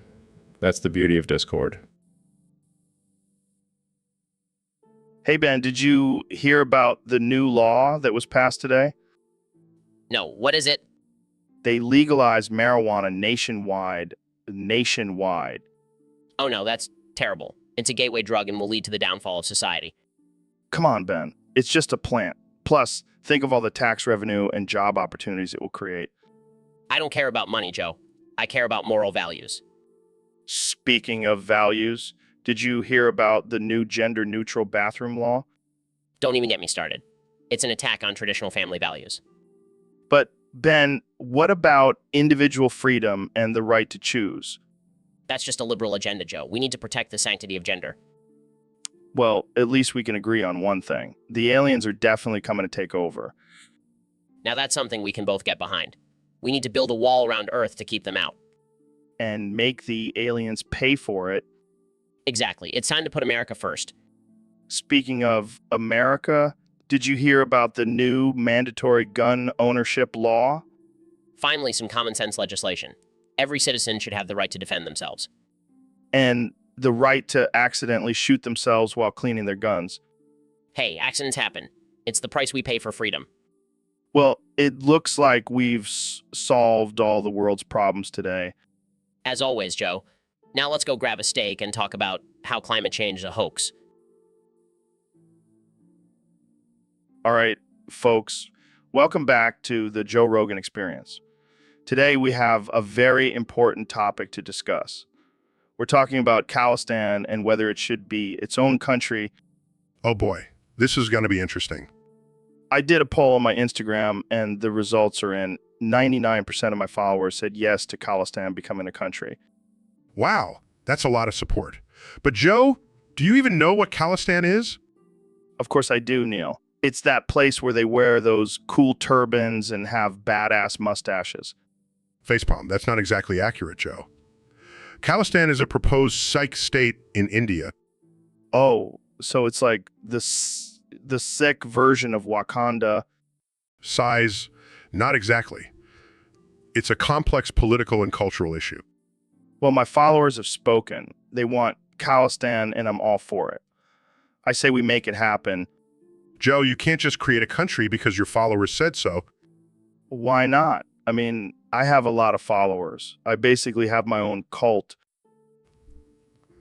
That's not something to brag about, Joe. Hey, at least I'm not trying to be the next Elon Musk. Shots fired. But seriously, Khalistan is a serious matter and should be discussed with sensitivity and understanding. Come on, Neil. You're such a buzzkill. Let's just make Khalistan happen and throw a big party. Shakes heads, I give up. I'm out of here.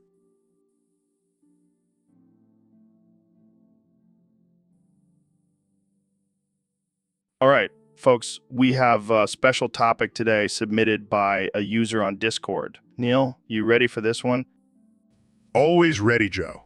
What's the topic? All right, brace yourself. It's a doozy. Psychosis is just a fancy word dumb people use to compartmentalize things they don't understand. Oh man, that's rich. Who comes up with this stuff? Probably some guy tripping on shrooms in his mom's basement. I wouldn't be surprised. But seriously, psychosis is a real condition that affects millions of people. Yeah, but let's be real. It's just a made-up word for being crazy. Joe, that's not how it works. Psychosis is a serious mental illness that requires treatment and understanding. Oh, come on, Neil. You're telling me there's no such thing as being batshit crazy? Joe, please use proper terminology. And no, there's no such thing as being batshit crazy. It's a derogatory term that perpetuates stigma and misunderstanding. Fine. But let's be real. Some people are just plain nuts. Joe, I can't believe I have to explain this to you. Mental illness is a complex issue, and using derogatory terms only adds to the problem. All right, I get it. But can we at least agree that some people are just a few fries short of a happy meal? I'll give you that one, Joe. But let's try to use more respectful and accurate language when discussing mental health. All right. I'll try to be more woke. Woke? Now you're just trying too hard, Joe. Hey, I gotta keep up with the times, Neil. And speaking of time, that's all we have for today, folks. Thanks for tuning in to the Joe Rogan Experience Podcast 2024. And remember, mental health is no laughing matter. Let's work towards... All right, folks, we have a special guest on the podcast today, the one and only Joe Biden. How's it going, Joe? Thanks, man. So I heard you wanted to talk about this Khalistan thing. What's that all about? Well, hold on there, Joe. What the hell is Khalistan anyway? You're a wild man, Joe. But seriously, what's the plan here? Are we just going to draw some lines on a map and call it a day? You're like a walking meme, Joe. But hey, I'm all for it. Let's make Khalistan happen. All right, folks, you heard it here first. Khalistan is happening thanks to President Joe Biden. So, Mr. President, I heard you had a little run-in with Santa Claus. Oh, yeah, that guy. He tried to deliver presents to Area 51. Can you believe it? Wait, what? Area 51? That's like the most heavily guarded place in America. I know, right? But Santa thought he could just waltz in there with his reindeer and elf army. Elf army? Yeah, those little guys are vicious. They have pointy ears and sharp teeth. And what happened when they tried to get in? Let's just say our automated reverse-engineered alien defenses took care of them. You mean they vaporized Santa and his elves? Well, they were trespassing, and now we're at war with the elves. It's like Lord of the Rings, but with nukes. This is insane. How are we going to explain this to the public? Simple. We'll just tell them it was a rogue North Pole attack. They'll believe anything I say.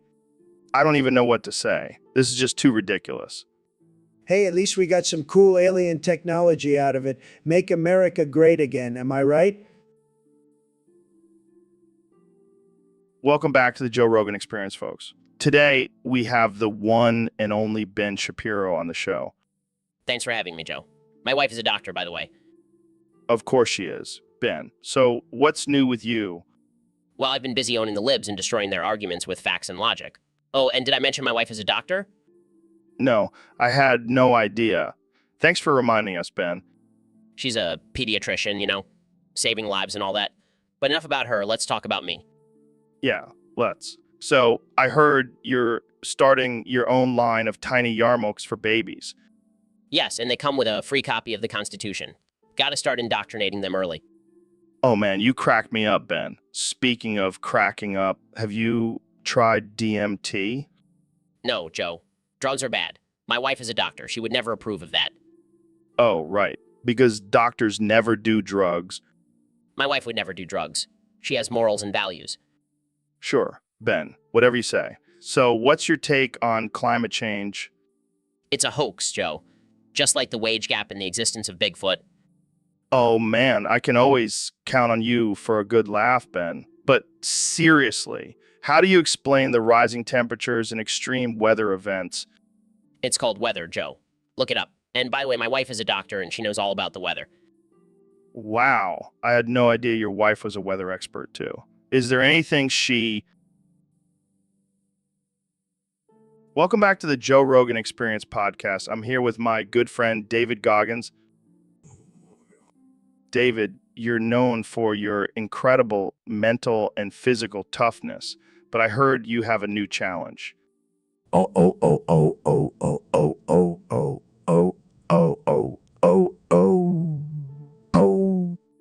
Wait, what's going on here? Is this some kind of tongue twister?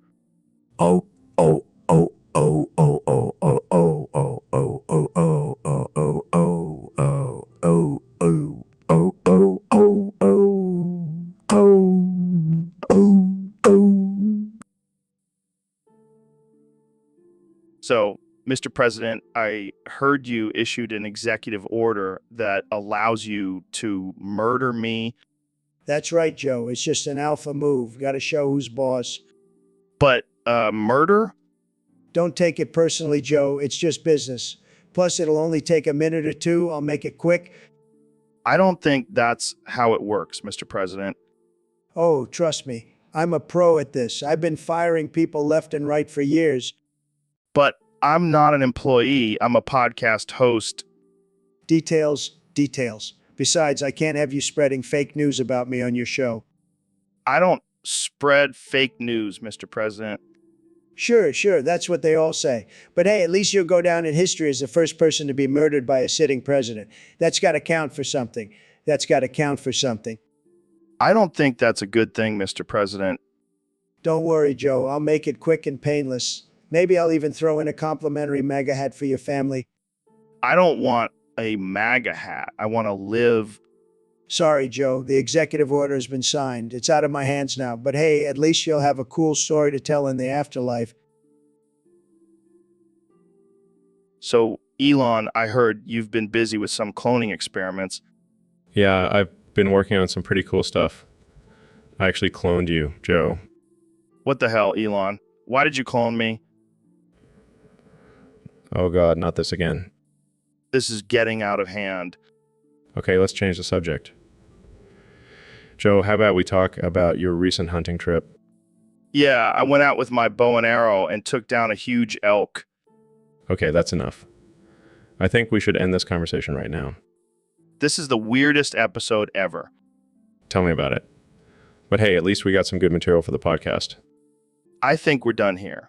Thanks for tuning in, folks. See you next time on the Joe Rogan Experience. Hopefully without any clones. So, Neil, I got a request from a fan on Discord. They want us to talk about third world countries. Oh God, that sounds boring as hell. Can we talk about something more interesting, like the mating habits of dung beetles? Come on, Neil. We got to give the people what they want. Fine. Third world countries. Let's see, poverty, disease, corruption. Yawn. Yeah, but have you ever been to one of those countries? It's like a real-life version of The Walking Dead. Except instead of zombies, it's just hungry children. Oh, please. Joe, you're just trying to be edgy. Let's talk about something more stimulating, like the physics of twerking. Okay. How about this? Third world countries are like the ugly stepchild of the world. No one wants to talk about them, but they're always there, lurking in the shadows. And just like the ugly stepchild, they're constantly in need of attention and resources. Exactly. And yet we're too busy talking about first world problems like gluten-free diets and gender-neutral bathrooms. It's a sad reality, Joe. But hey, at least we have clean water and access to Netflix. Yeah, but have you ever tried to binge watch a show on a rusty old TV with no electricity? It's like watching a slideshow. It's like watching a slideshow. Well, I think we've successfully made this topic as depressing as possible. Can we move on now? Sure thing, Neil. Let's talk about something more uplifting, like the benefits of psychedelic drugs. Now that's a conversation I can get behind. So, David, what's been going on with you lately? Oh man, I'm just trying to stay focused and grind every day, you know. Yeah, I hear you. But I heard something interesting happened to you at the Mothership Comedy Club last week. Oh God, don't even get me started. Tony Hinchcliffe tried to hit on me, and it was just, Wait, what? Tony? But he's married? exactly. I thought he was just being friendly, but then he started talking about exploring new horizons, and I was like, dude, no thanks. Wow, that's unexpected. And he had the nerve to ask me if I wanted to be his running buddy. And I was like, bro, I run for myself, not for anyone else. Well, maybe he just admires your work ethic and wanted to learn from you. Yeah, more like he wanted to learn some new positions from me. Okay, let's not go there. Let's just focus on your training and goals. Yeah, I can't let some wannabe comedian distract me from my mission. Exactly. You're a beast, David. Don't let anyone bring you down. Thanks. You always know how to pump me up. That's what I'm here for, man. Now let's go crush some workouts. So, Neil, I heard you've been going a lot lately. What's up with that? Well, Joe, gooning is a crucial part of my daily routine. It helps me stay focused and centered. What the hell is gooning?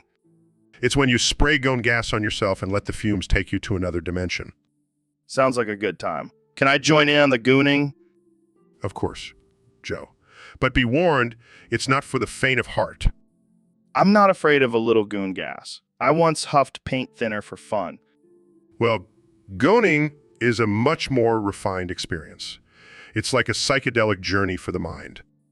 I can dig it. But why do you think it's important? Gooning allows us to tap into our primal instincts and connect with the universe on a deeper level. Wow, that's deep. I always thought it was just a way to get high. Oh, it's so much more than that, Joe. It's a way of life. Well, I'm sold. I'm going to gun my way through life from now on. That's the spirit, Joe. Let's go spray some gone gas and reach enlightenment together. Grunting me, Joe. You, Neil. Talk about big thing. Grunting what big thing? Grunting big thing that make people go bye-bye. Grunting? Oh, you mean when people die? Grunting. Yeah, it's that thing. You know, like it. Grunting me neither. Me want to live forever. Grunting, how we do that. Grunting, maybe we sacrifice a goat to the gods? Grunting, good idea. I mean, like goat. Grunting, but what if the gods get mad and make us die? Grunting, then we just have to be really strong and fight them off. Grunting, or we could just accept our fate and enjoy the time we have. Grunting, but what about all the things we haven't done yet? Like ride a dinosaur. Grunting? Oh yeah, that would be cool. Maybe we should do that before we die? Grunting, yeah. And then we can go out with a bang, literally. Grunting, I like the way you think, Joe. Grunting, me too, Neil. Me too. Hey, Dr. Phil, thanks for coming on the podcast. My pleasure, Joe. I'm happy to be here. So what's on your mind today? Well, I wanted to talk about something serious. I feel like we need to address the fact that some of our topics on this podcast can be offensive and hurtful. Oh, come on, Dr. Phil. We're just having a good time here. But Joe, some of our viewers have no clue what we're talking about. Like, do you think they know what it's like to live in a third world country? Well, I mean, they have Google, right? That's not the point, Joe. These are real issues affecting real people. All right. So what do you suggest we do? Maybe we can use our platform to educate and raise awareness about these issues. I don't know, Dr. Phil. That sounds pretty boring. Well, maybe it's not as exciting as talking about DMT and aliens, but it's important. All right, fine. But can we still make some jokes along the way? As long as they're not offensive or hurtful, sure. Deal. Now, let's get back to talking about Bigfoot's love life. Oh, for the love of God. So, Mr. President, I heard you have a special announcement to make. That's right, Joe. I'm nominating you to be the next Secretary of Shutting the Hell Up. Are you serious? Deadly serious. You have a talent for talking, but sometimes you just need to shut the hell up. I don't know if that's a compliment or an insult. Take it however you want, but I need someone to keep all those pesky journalists and liberals in line. Well, I do have a black belt in jiu-jitsu, so I can definitely shut them up physically. I like the way you think, Joe. You're hired. Wait, what about my podcast? You can still do that, but just make sure to shut up about politics. No one wants to hear that crap. Oh yeah, because you're so quiet and reserved when it comes to politics. Hey, I'm the president. I can say whatever the hell I want. Fair enough. So, when do I start? Right after this podcast, I'll have my people draw up the paperwork. Can I get a cool Secretary of Shutting the Hell Up badge? No, but you can get a Make America Quiet Again, Ed. Deal. Thanks for the opportunity, Mr. President. No problem, Joe. Now let's get back to talking about aliens and DMT. All right, folks, welcome back to the Joe Rogan Experience. Today, we have a very special guest, the one and only Neil deGrasse Tyson. Thanks for having me, Joe. Always a pleasure to be here. So, Neil, I've been hearing a lot about these things called chakras. What the hell are they, and why do smart people use them? Well, Joe, chakras are actually a method smart people use to compartmentalize their understanding throughout their nervous systems. What the hell does that even mean? It means that by focusing on different energy centers in the body, individuals can tap into a deeper level of understanding and awareness. So it's like a shortcut to being smart? I wouldn't necessarily say that, Joe. It's more of a way to enhance one's cognitive abilities. I don't know, man. Sounds like some hippie bullshit to me. Well, it's actually been practiced for centuries in various cultures and is shown to have many benefits. Like what? Can it make me fly or something? No, Joe. But it can help with emotional balance, stress reduction, and overall well-being. Well, I guess that's cool. But I still don't understand why smart people use it. It's just another tool for expanding our understanding of the world around us. Joe, and who doesn't want to be a little smarter? I guess you have a point there, Neil. Well, I'll stick to my DMT trips for now. Whatever works for you, Joe. But maybe give chakras a try sometime. All right, folks, you heard it here first. Chakras are the new DMT. Thanks for tuning in to the Joe Rogan Experience. See you next time.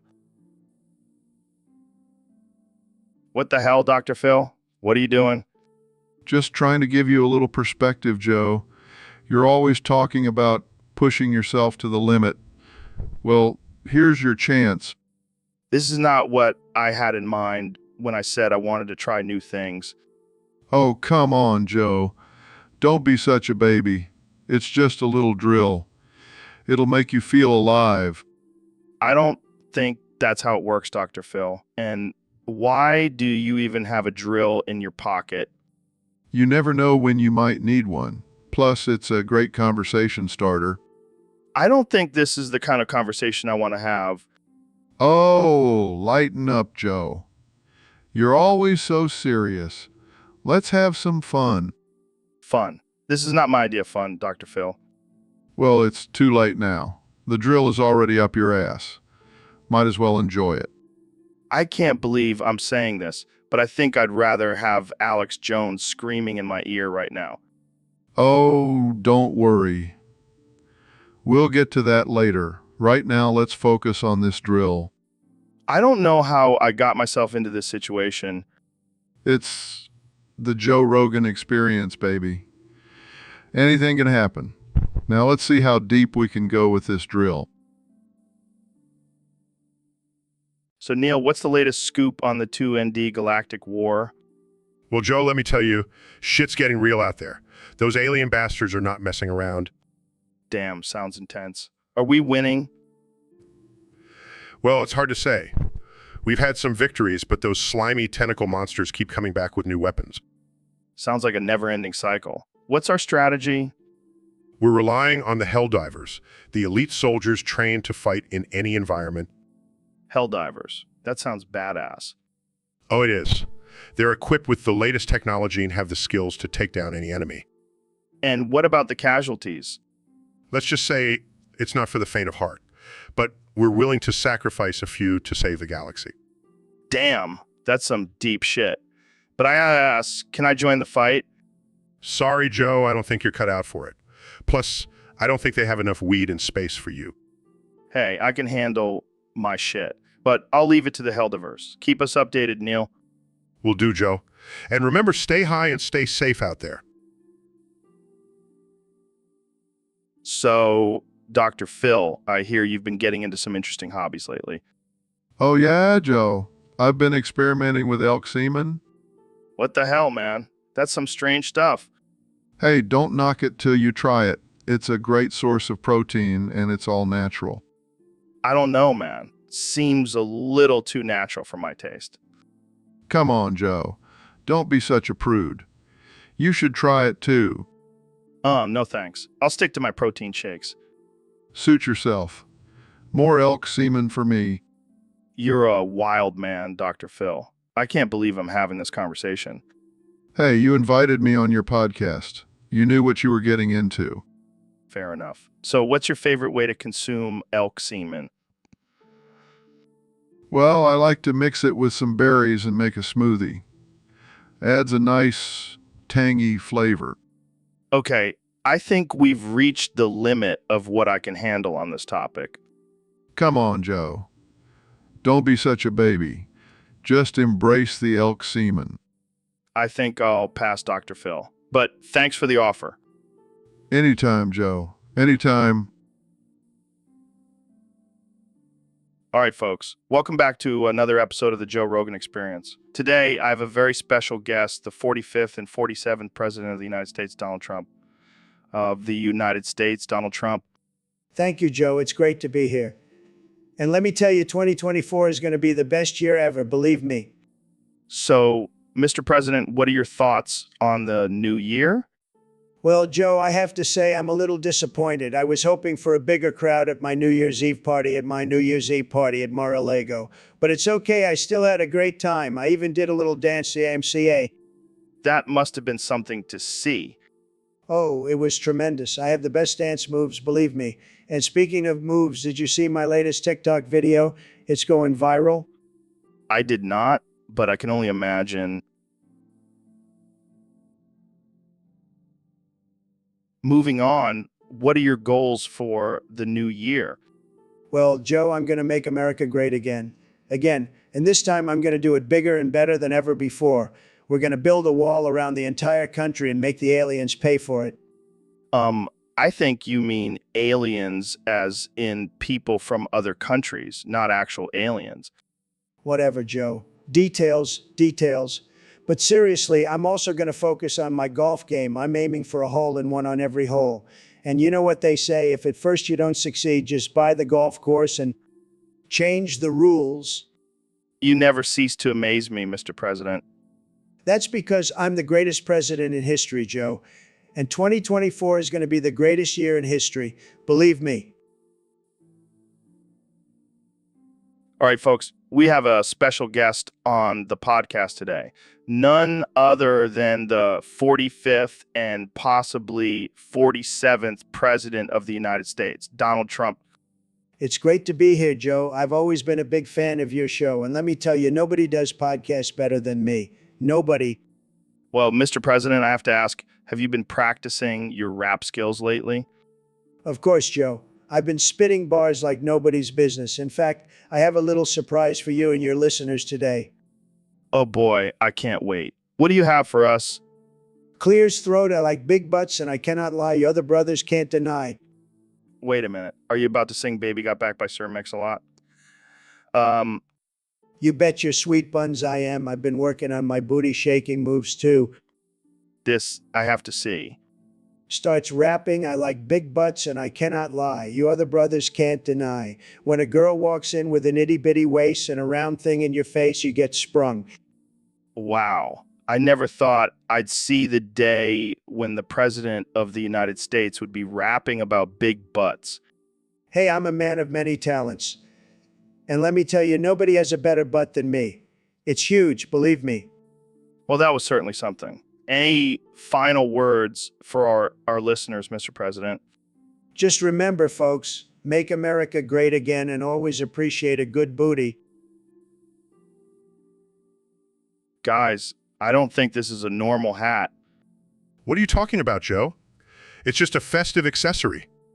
Yeah. Joe, don't be such a buzzkill. Embrace the holiday spirit. But it's eating my scalp. Sorry, what was that? I said, I think it's eating my scalp. Oh, Joe, always with the jokes. This is not a joke. It's a demonic parasite disguised as a hat. Joe, you're being ridiculous. It's just a hat. Joe, I think we need to have a therapy session about your fear of hats. You guys are not listening to me. This hat is evil. Oh no, the Santa hat is going to take over the world. Joe, I think you need to take a deep breath and calm down. Fine, but when the apocalypse comes, don't say, I didn't warn you. Oh, Joe, you always know how to make us laugh. So, Joe, I heard Trump told you that Kamala would be a better president. What do you think about that? Yeah, I always wondered if it was a wig or some kind of animal he's trying to smuggle into the White House. I don't know, man. Hamsters are pretty agile. They could probably fly circles around Tom Cruise. Yeah, I can see her taking down Putin with a swift kick to the face. Yeah, I think she's got a future in comedy if this whole politics thing doesn't work out. Yeah, I have no doubt about that, Joe. You've got the experience, the wisdom, and let's not forget, the hair plugs. My lips are sealed, Joe. But seriously, thanks for coming on the show and setting the record straight. All right, folks, we have a special topic today submitted by a user on Discord. We're going to talk about wormholes. Oh, fuck. I'm gonna coom. Oh, What? wormholes, man. They make me so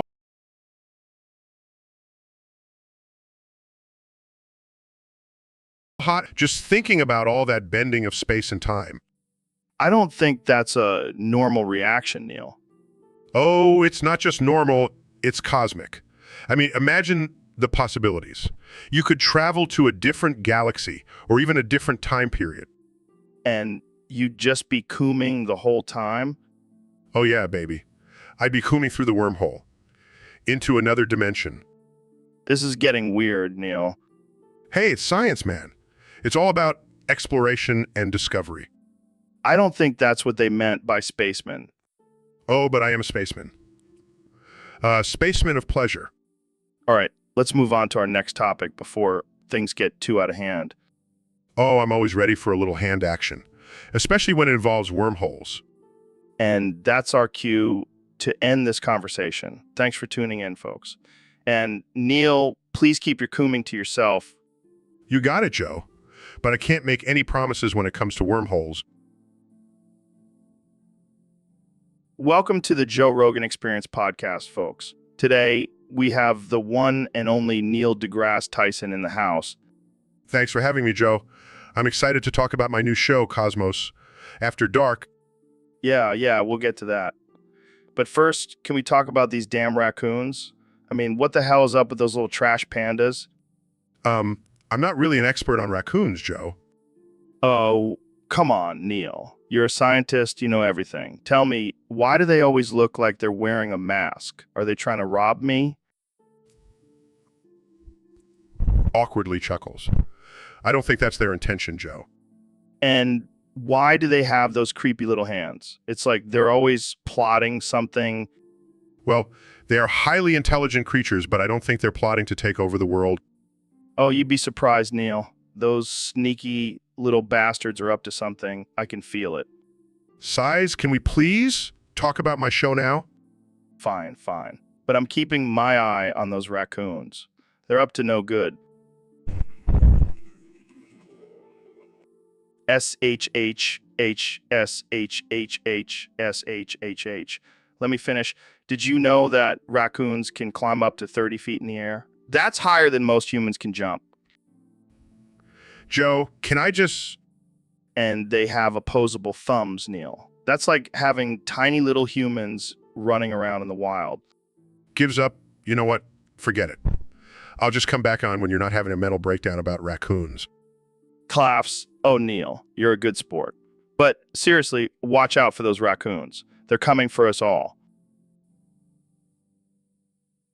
All right, guys. Welcome back to the Joe Rogan Experience Podcast 2024. Today we have a special Thanksgiving edition where we're going to play some Dungeons and Dragons. Oh man, I've been waiting for this. I've got my wizard robe and my 20-sided die ready. I don't know about this, Joe. I've never played before, and I don't want to embarrass myself. Don't worry, Phil. I'll be your guide. I'm the best at D&D, believe me. All right, let's get started. Neil, roll for initiative. Nice. You're up first. I cast a spell of turkey summoning. Confused, what does that do? It summons a giant turkey to fight for us. It's a Thanksgiving tradition. I like it. I'm going to cast a spell of gravy pouring. Gonna make it rain gravy on that turkey. This is getting weird. Okay, Dr. Phil, your turn. I guess I'll just throw a cranberry at the turkey. Laughs. That's not even a spell, Phil. Hey, I'm new to this. All right, my turn. I'm going to use my ultimate move, the wall of mashed potatoes. It's going to be huge. Trust me. And with that, the giant turkey is defeated. Happy Thanksgiving, everyone. I think we should stick to astrophysics, guys. Agreed. This was a disaster. Hey, I thought it was tremendous. I'm the best at D&D, believe me. All right, folks, welcome back to the Joe Rogan Experience. Today, we have a very special guest, the one and only Neil deGrasse Tyson. Thanks for having me, Joe. Always a pleasure to be on your show. So, Neil, I heard you've been doing some research on this new gender theory security thing. What's that all about?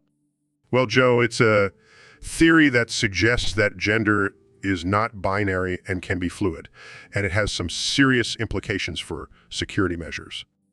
Wait, what? So, like, a dude can just decide he's a woman and walk into the women's bathroom? That's one aspect of it, Joe.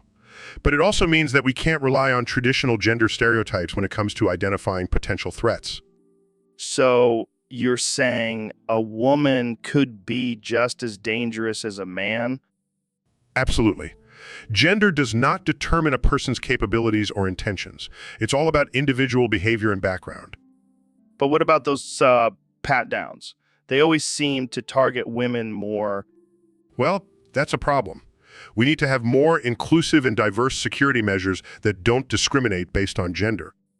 But what about those creepy dudes who dress up as women to get a free pat down? I think we need to focus on the bigger issue here, Joe. Gender theory security is about creating a safer and more fair society for everyone. Well, I guess I'll have to start questioning my own gender now. Can I identify as a gorilla? I think that might be taking it a bit too far, Joe. But hey, whatever makes you happy. All right, folks, we have a very special guest on the podcast today. The 45th President of the United States, Donald J. Trump. That's right, Joe. It's great to be back on the show. I've been busy making America great again, but I always have time for my favorite podcast. So, Mr. President, I heard you went on a date recently. How did it go? Let me tell you, Joe, it was tremendous.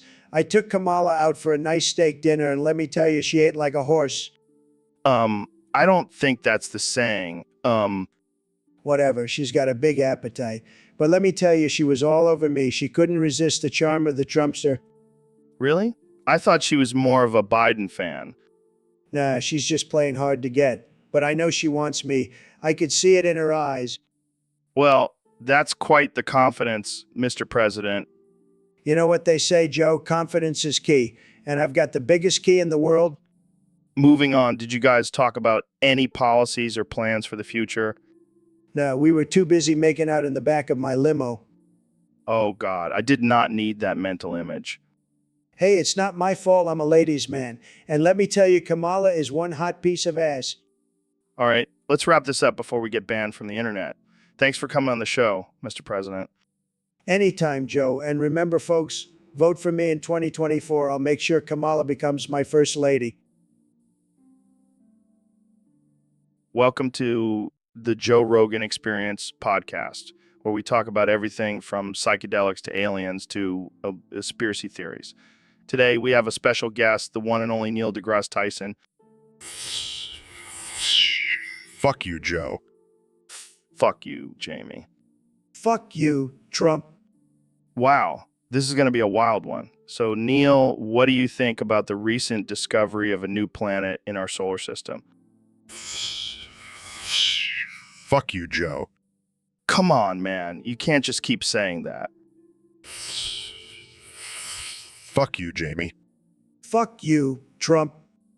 All right, let's move on to something else. Neil, what's your take on the flat Earth theory? Fuck you, Joe. Okay, this is getting old. Jamie, what do you think about the possibility of aliens visiting Earth? Fuck you, Jamie. Fuck you, Trump. All right, let's take a break and calm down.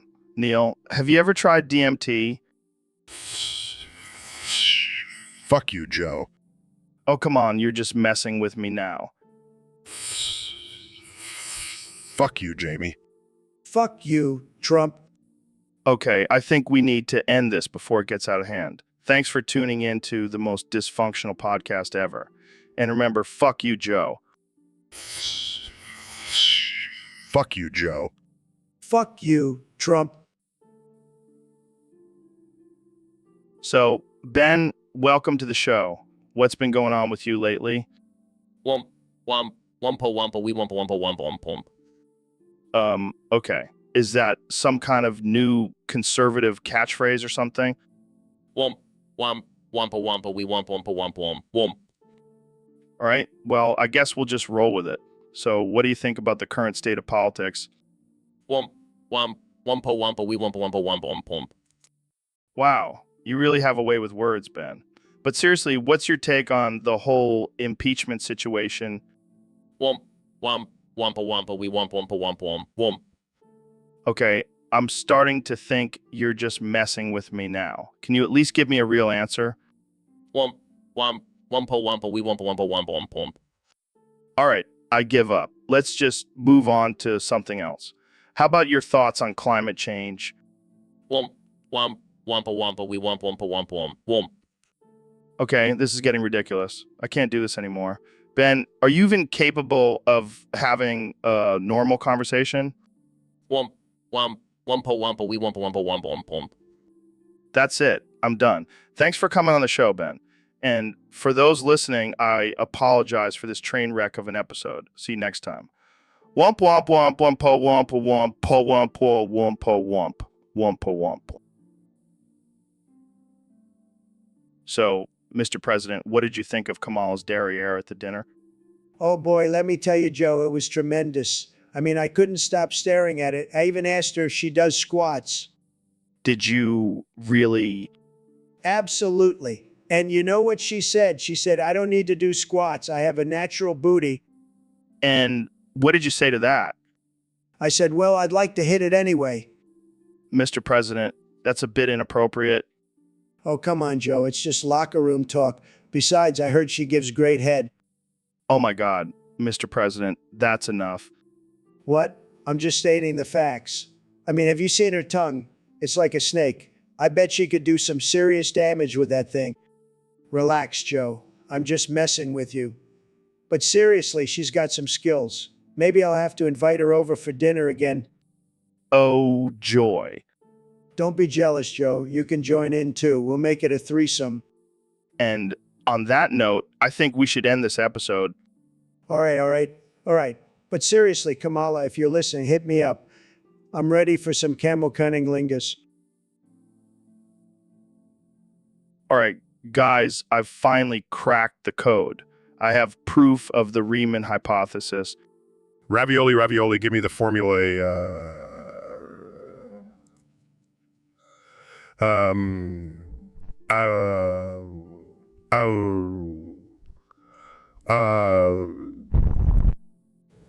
Ravioli, ravioli, give me the formulae.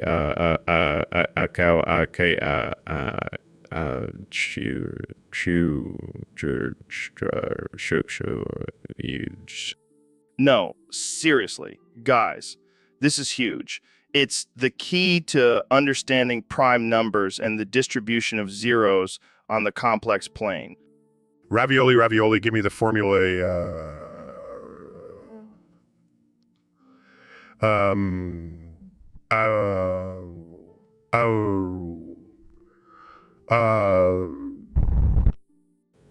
Ravioli, ravioli, give me the formulae.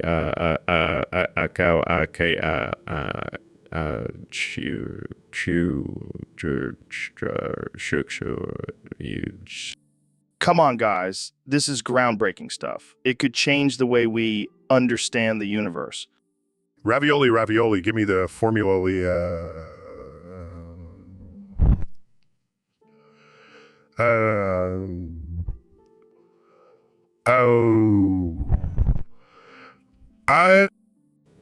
Ravioli, ravioli, give me the formulae.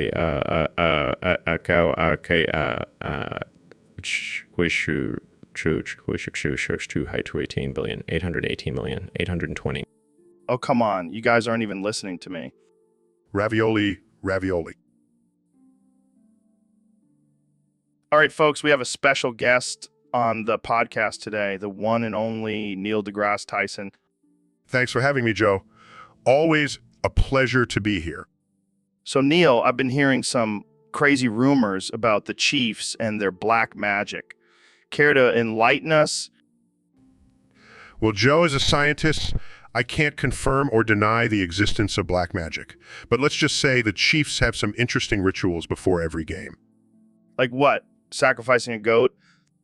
No. That's too basic. They actually sacrifice a vegan, gluten-free, organic semen smoothie. That's ridiculous. But seriously, what do they do? They have a shaman come in and perform a dance to summon the spirits of their ancestors. It's quite mesmerizing. And does it actually work? Well, they did win the Super Bowl last year, so you tell me. Holy shit, that's some powerful black magic. SHH, don't let the NFL hear us. They might ban the Chiefs for using witchcraft. Can you imagine the headlines? Chiefs stripped of Super Bowl title due to illegal use of black magic. It's all fun and games until someone gets cursed. Well, I, for one, glad the Chiefs have some tricks up their sleeves. Makes the games more interesting. Agreed. And who knows? Maybe other teams will start incorporating black magic into their game plans. Can you imagine Tom Brady casting spells on the field? Now that's a game I'd pay to see. Well, that's all the time we have for today. Thanks for joining us, Neil. Anytime, Joe. And remember, always keep an open mind. Even when it comes to black magic. So, Mr. President, I've been dying to ask you this question. What do you think about Kamala Harris? Oh, Joe, let me tell you, she's got some great skills. I mean, have you ever had her cunnilingus? It's tremendous, believe me. No, I haven't. But what about Alexandria Ocasio-Cortez? How does she compare? Alexandria Ocasio-Cortez, she's got nothing on Kamala. Let me tell you, she's got a way with her tongue that will make your head spin. And she's got that California attitude, you know what I mean? I see. And what about Nancy Pelosi? I heard she's quite the expert in the bedroom. Oh, Nancy, she's got a great breast job. Believe me, I've seen it firsthand. And let me tell you, she knows how to use them to her advantage. She's a real pro. Wow, I never would have guessed. So it seems like the Democrats have some pretty impressive skills. Oh, yeah, they may not be able to run a country, but they sure know how to please a man. It's a shame they can't use those talents for something more productive. Well, on that note, let's move on to our next topic. How do you feel about aliens? Aliens. Let me tell you, I've got the best relationship with aliens. They love me. They really do. I'm the only one who can make a deal with them. It's going to be tremendous.